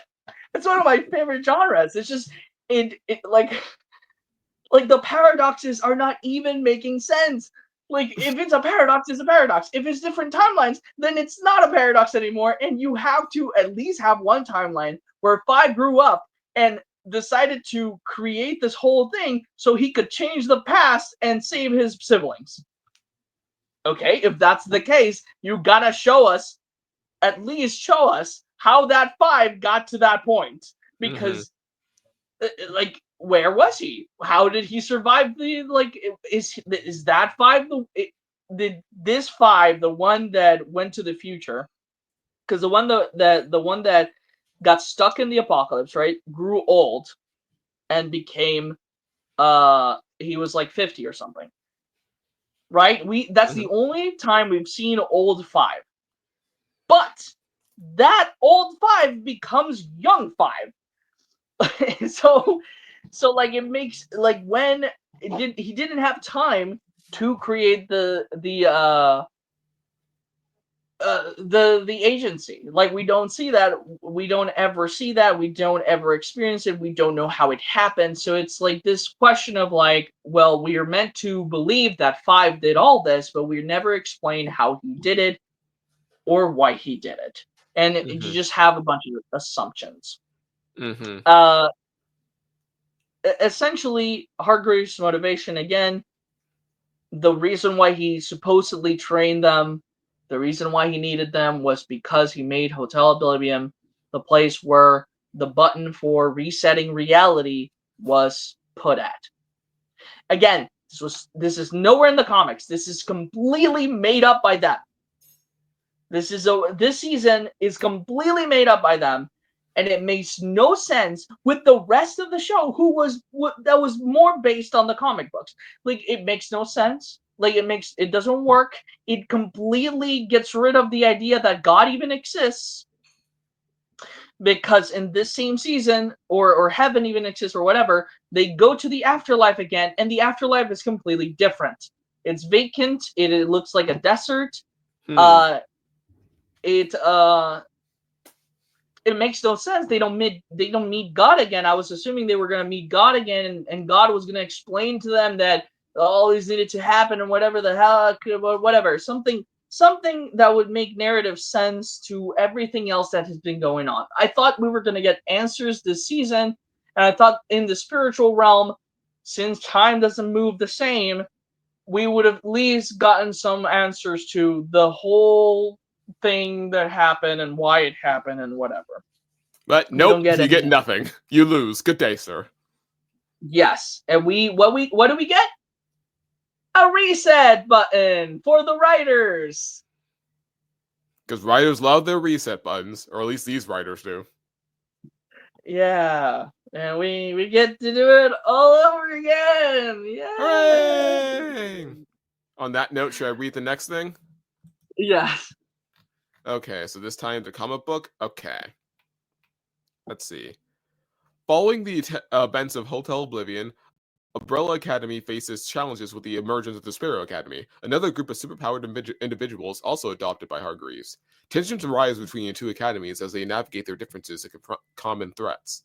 The story delves into the complexities of identity, family, and the consequences of Hargreaves' actions. The volume sets the stage for future conflicts and revelations within the Umbrella Academy universe. Okay. So, Hotel Oblivion exists in the comic books, but what it is in the comic books is a prison for bad guys. And the prison for bad guys is in a different dimension. Hargreaves created that prison, essentially. Oh, yes, I see the summary right before this. I missed that. I skipped over it. Oh, okay, you can read it. Yeah, I can go back and read that. Years before, Reginald Hargreaves built a prison in another dimension, Hotel Oblivion, designed to hold the most dangerous villains the Academy ever faced. Now, something goes wrong. A security breach causes the villains to escape into Earth's reality. Each member of the Umbrella Academy is off doing their own thing. Some are retired, some disillusioned. The team is forced to come back together when villains start attacking cities and seeking revenge. Klaus is in rehab, Vanya is healing slowly, and Five is contacted by strange forces. As the villains wreak havoc, a mysterious figure called the Scientific Man shows up. He's like a classic Superman type. The team battles a wave of escape villains in a huge citywide conflict. The story ends with the team unsure of what to do next, hinting at growing threats and deeper mysteries in the Hargreaves legacy. And then, yeah, like I just read, then we meet the Sparrow Academy, and then tensions rise there, and then more table setting and more plot and more lore stuff is revealed. Yada yada. Okay. Wouldn't that make such a better, less convoluted plot? Mm-hmm. And I feel like it lines up exactly what that point you made about Hargreaves earlier, where it's like, if he just needs 7 kids, why not just have more kids in case something happens? So of course he would have a backup school in case something happens to his main school. Yeah, exactly. Like, it makes so much more sense. And, like, it would have fit into their weird thing about him resetting the universe. And, but also, it would have made it so that, okay, let's say, whatever, they stopped the last thing they did. Hargreaves meets them, right? Okay, we know that Hargreaves has future knowledge. If let's assume the writers like read their scripts, like the first 2 scripts. Like, let's just assume that, right? And we're trying to make a cohesive storyline here. They their father got them together so they could save world from from the apocalypse that was brought by the moon. Season 2, they travel back in time. Let's say we keep the same thing. Let's say they don't change into children, right? We don't mess with that. Let's keep them the way the writers wanted to do, like a different story where they are adults and whatever. Let's say that. Okay, they make it. They do it. They get the thing. They time travel. Boom, they meet the Sparrow Academy. Great. Awesome. Next season starts. The Sparrow Academy, it's revealed that Hargreaves did still organize the Umbrella Academy, blah blah, everything stayed the same, because remember, Hargreaves knows the future. He knows that was going to happen. He still needed those things to happen. So he needed them to stop the moon thing. So in this timeline, they did it. The Umbrella Academy stopped the moon, but they died. They died, stopping the moon from hitting Earth. They died. So now these present people who time traveled are back. The Umbrella Academy are alive again, and the world knows who they are, and the world has make them and the Sparrow Academy are saw them as this as the successors, now are jealous of the Umbrella Academy, because now they're receiving all the glory from the people. Like, because the in the beginning scene of this season, it's revealed that the Sparrow Academy are super popular with the world. Like, they are world-renowned superheroes. So imagine, right? Like, the moon, the Umbrella Academy saved the world from the moon, whatever, and they died in the process. Bam, the Umbrella Academy are alive again. Everybody's like, oh my gosh, the Umbrella Academy, they're alive. They did, like, they're alive. And all the attention goes away from the Sparrow Academy. The Sparrow Academy becomes completely jealous. They start fighting with the Umbrella Academy. Suddenly, it's revealed Hargreaves had been keeping villains in a different dimension for a long time. Without telling anyone, without telling the Umbrella Academy, without telling the Sparrow Academy, he's been experimenting on them and whatever the heck for a long time, and this, like, different dimension. Boom. Or maybe, let's just say, because it's a different timeline, right?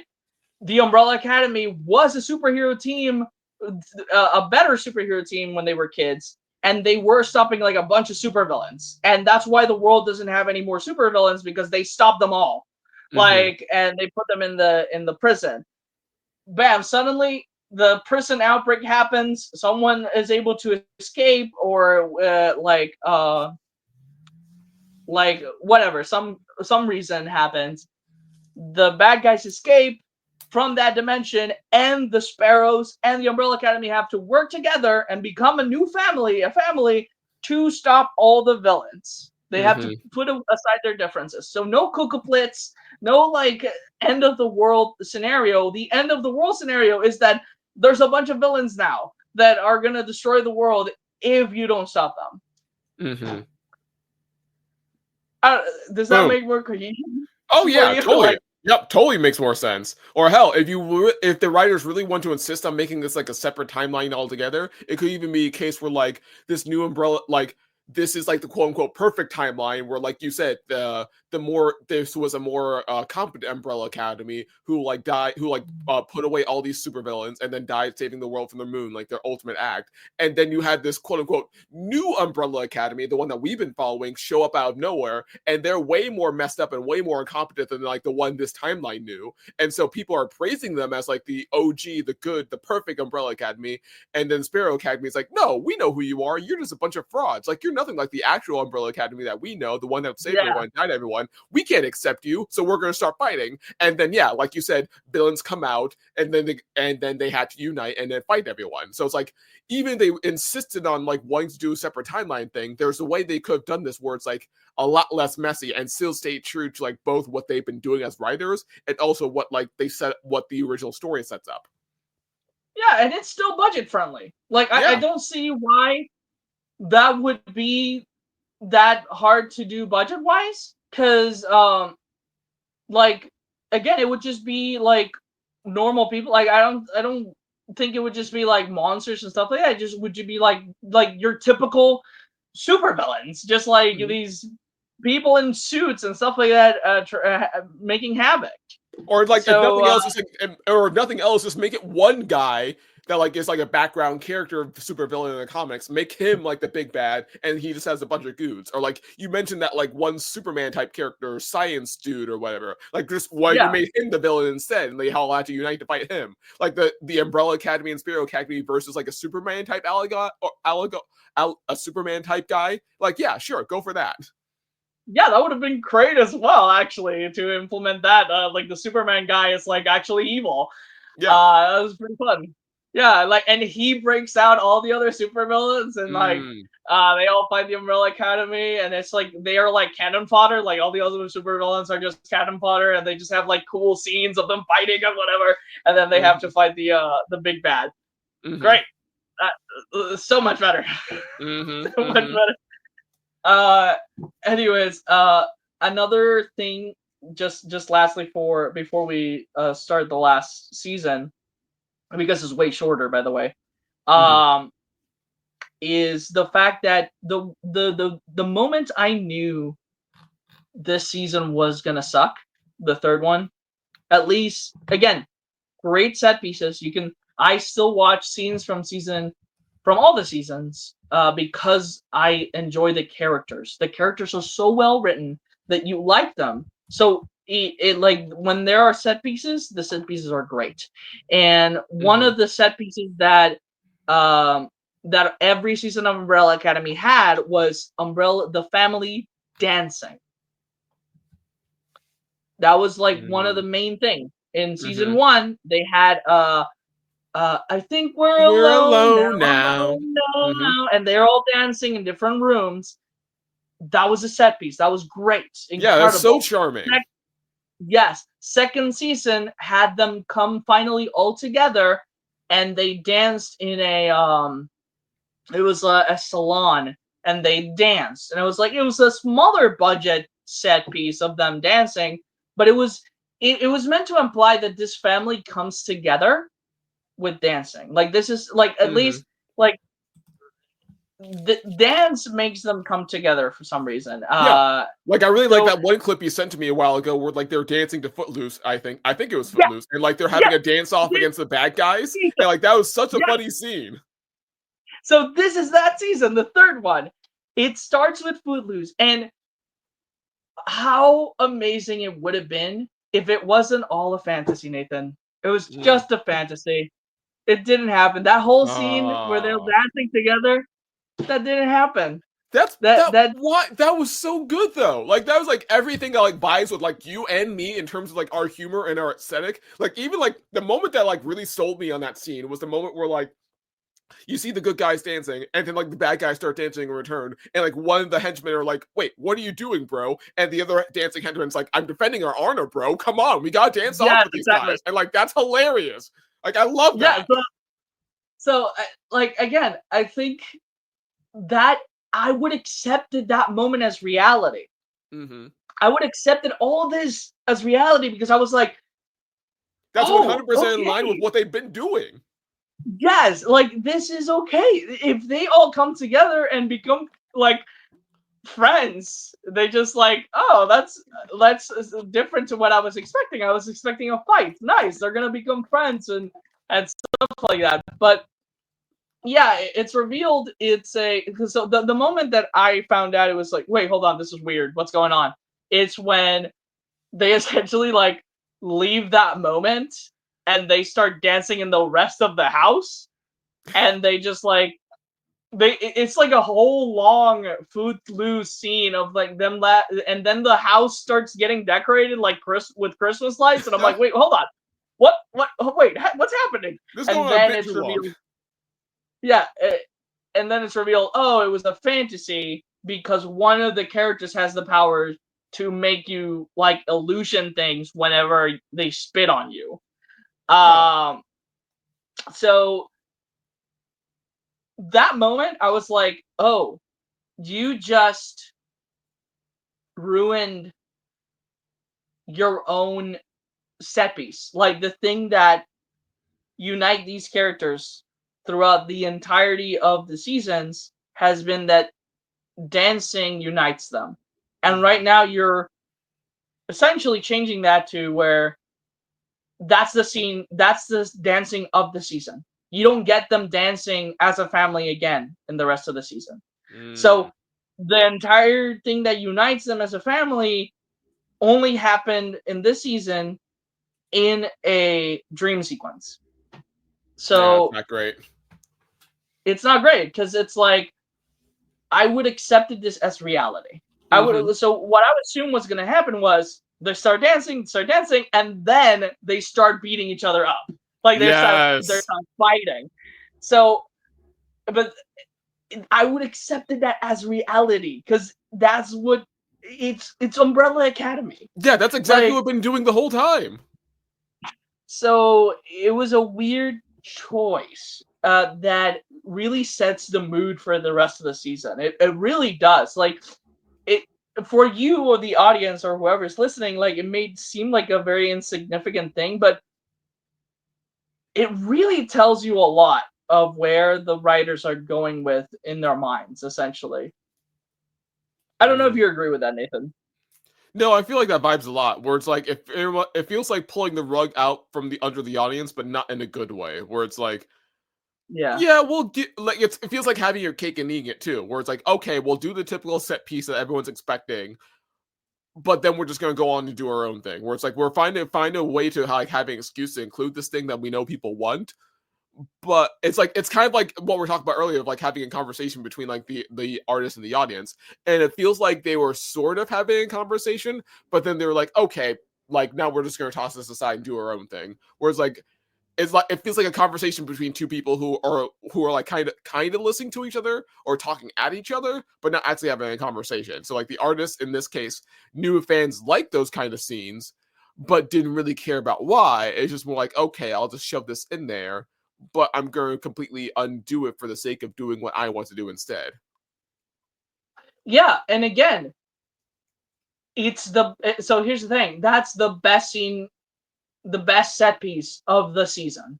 To be honest, aside from the grandfather paradox explanation, the grandfather paradox explanation is incredible. Those two set pieces of this season are the thing that make this season tolerable, because those two things are really good, and it shows that they spend a lot of budget on them as well. Very cool, very nice set pieces. Anyways, let's move to the last season to finish off this podcast episode. Sounds good. Okay, Umbrella Academy Season 4. Episode 1. The Unbearable Tragedy of Getting What You Want. 6 years after resetting the universe, the Hargreaves siblings live powerless, separate lives. 5 works undercover for the CIA, investigating a group called the Keepers. Victor is kidnapped by Cy Grossman, who seeks help finding his missing daughter, Jennifer. 5 discovers a substance called Marigold in Cy's possession, which can restore their powers. Despite agreeing not to use it, Ben secretly mixes it into the drinks, unknowingly reactivating their abilities. Episode 2. John and Jean. The siblings awaken with their powers restored, except for Klaus, who didn't consume the marigold-laced drink. They trace Jennifer to a town in Maine, constructed by Reginald Hargreaves to protect her. During the confrontation, Klaus is shot and revived using marigold. Ben convinces Jennifer to join them, but she's abducted by the Keepers and led by John and Jean Thibodeau. Episode 3. The Squid and the Girl. Flashbacks reveal that in 2006, a young Jennifer is found inside a giant squid, uttering the word cleanse. In the present, Klaus is kidnapped by his dealer, Quinn, who discovers Klaus's immortality. 5, Diego and Lila investigate the Keepers and uncover files about the original timeline, including the mysterious Jennifer incident. Meanwhile, Ben rescues Jennifer from the Keepers, unaware that they allowed her escape intentionally. Episode 4. The Cleanse. In a 2006 mission, Ben disobeys orders and releases Jennifer from a container, leading Reginald to kill them both. Presently, the siblings discover suppressed memories of this event. Abigail reveals that Jennifer harbors a substance called Durango, which, when combined with Marigold, triggers the apocalyptic cleanse. Reginald proposes killing Ben to prevent this, but Victor opts to remove the Marigold from him. Klaus, exploited by Quinn for his abilities, escapes and discovers hidden money, only to be buried alive by Quinn. Ben and Jennifer's intimacy releases a destructive energy wave. Episode 5. 6 years, 5 months, and 2 days. 5 and Lila, lost in the temporal subway system for over 6 years, develop a romantic relationship. Upon returning, they find Jennifer deteriorating and Ben ignoring warnings. Cy, revealed to be Abigail in disguise, informs the Keepers of Ben and Jennifer's location. Luther and Diego uncover that 5 CIA superior is a Keeper, leading to a confrontation. Allison and Claire rescue Klaus from his premature burial. Episode 6. The End of the Beginning. The Keepers besiege a building housing Ben and Jennifer, whose fusion initiates a cleanse. Abigail, still impersonating Jean, eliminates John, and reveals to Reginald that her resurrection via Marigold disrupted the natural order. 5 encounters alternate versions of himself, who explain that the Marigold's existence caused multiple timelines and apocalyptic events. To restore balance, the siblings decide to let the cleanse absorb them, erasing their existence and consolidating the timelines. Lila ensures the safety of Claire and others by relocating them before joining her family in their final act of sacrifice. Okay. So that's that. Yep. So, starting from the beginning, at the end of season 3, we see them come out in a new timeline. a timeline where Hargreaves. Reginald. Hargreaves is easier for me for some reason. Hargreaves has resurrected his wife, whatever, and now Allison has his husband and daughter back. Boom, but they have no powers because Marigold doesn't exist anymore. Okay, so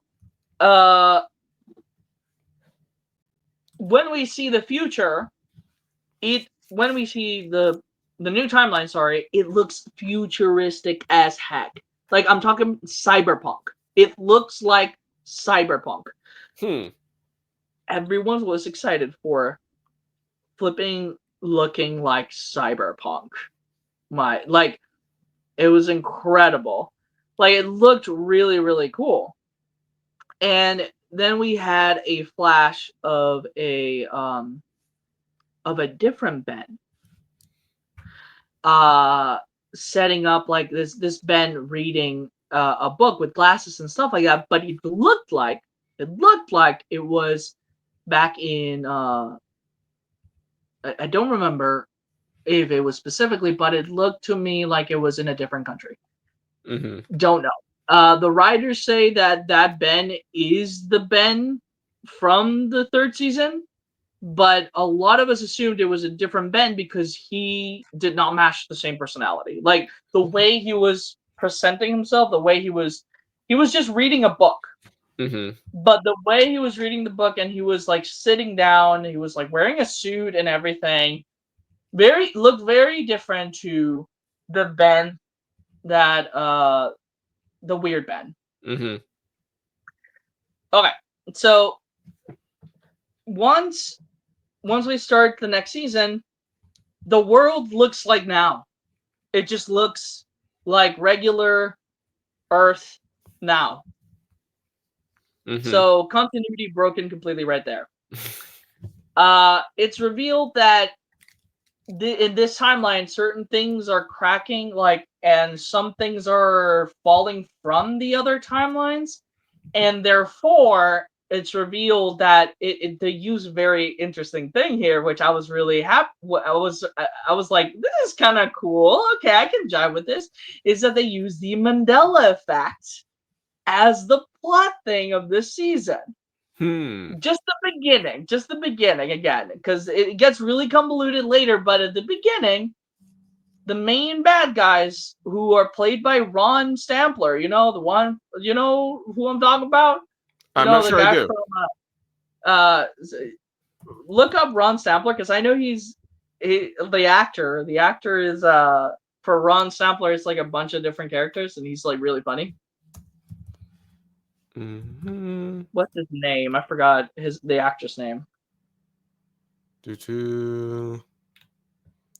bringing up a random D&D character. Hold on. You said Ron Stampler? Ron Stampler, actor from I think Parks and Recreation. Oh, Ron Swanson. Ron Swanson. There we go. Sorry, my bad. There we go. Yeah, I know who he is. Okay. So he's the main bad guy. He's the main bad guy with his wife, like the actor's wife. Like they're both casted as the villains of the season. And they're great. Oh my gosh, they're so funny. They're so cool. But don't get too attached to them because they die. So he dies, and that's why it says there that Hargreaves' wife essentially takes his skin,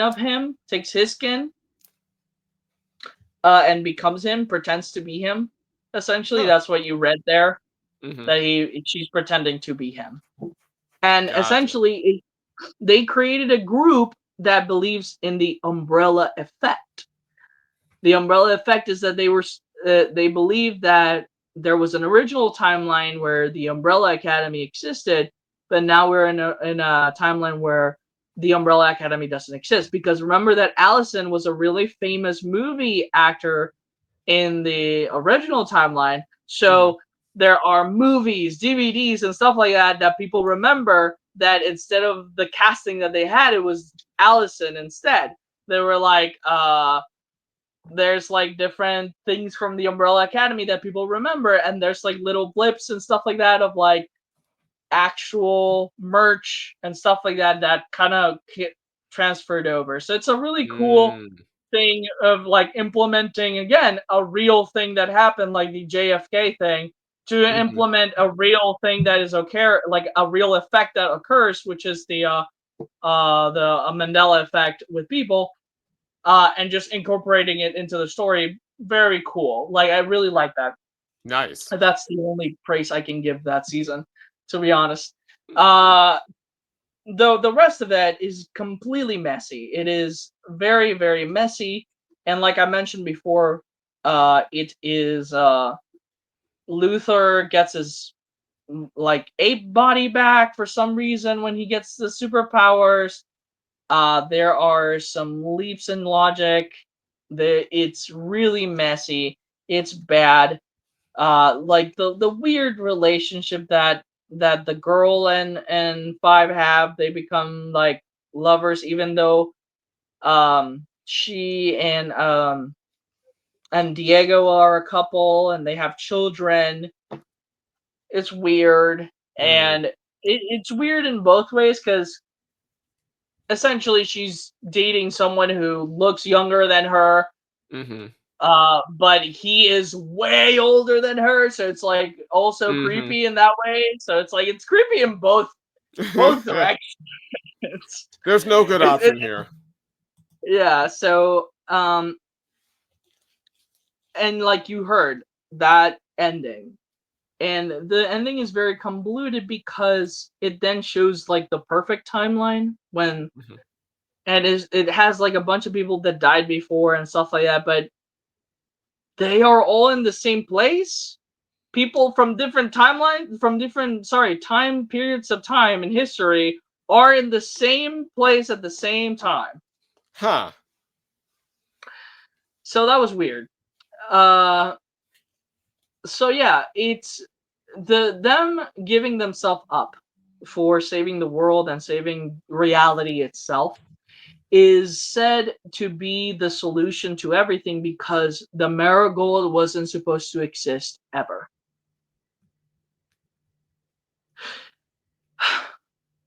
So, but here's the thing. It does not add up at all. It just doesn't, because it's like, if that's what was destroying the world from the very beginning, then why would Hargreaves release it to the world? Like, the implication here is that he released it to the world for him to get the 7 people, for him to revive his wife. That's the implication that they said here completely and stuff like that. And it just doesn't add up. And like I mentioned from the beginning, the thesis statement falls completely apart because you presented us throughout all the seasons characters that were suffering and trying to find their place in the world. And in the ending, you say that the only way for everyone else to be happy is for them to die, to accept their deaths. Yeah, that's not great. Yep. That's a sin. Any last thoughts, Nathan?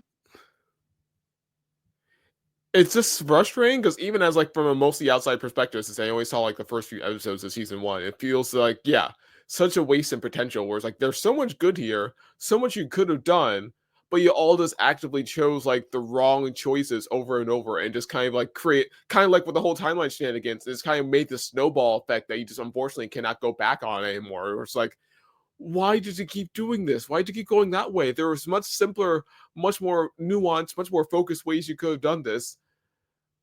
But yeah, somewhere along the way, you all just kind of lost sight of what you were doing, it sounds like. It's so sad. Because at the end of the day, the fall of Umbrella Academy is that It stopped being an adaptation, and it just made its own decisions. And here's the thing: when you're creating something on your own and it's your own thing, good. But when you're adapting a project and you completely go off the rails, you're eventually gonna hit a wall, and your thing is gonna fall apart because there wasn't enough there to build from. Yeah, and actually, speaking of which, I was looking. looking at the Wikipedia page and saw like for the comic, and it stops at volume 4. So like that part where like they meet the Sparrow Academy for the first time, that's where this comic ends. So like it seems like another case of like they caught up. It's like a Game of Thrones case where like they caught up to the books. Now they had nothing, so I guess we had to go off and do our own thing. Oh no, we went off and do our own thing, and now it's horrible. Yeah. Yep. And that is the downfall of the Umbrella Academy. Thank you so much for listening. Hope this was an entertaining episode. I hope that you liked the format. I thought it was really fun to. I think this is what we should do. Like when one of us doesn't know one of the things, we just like write down a little bit synopsis of things, and we kind of introduce people, like the other person, to the story, and like that's how we get engaged to each other. Essentially, that would be cool. Sounds good. I mean, it's not too far off from what we did with Steven Universe back in the day. Exactly. Yeah. So it works. I think it's a good format that we can take with things that we haven't watched essentially equally.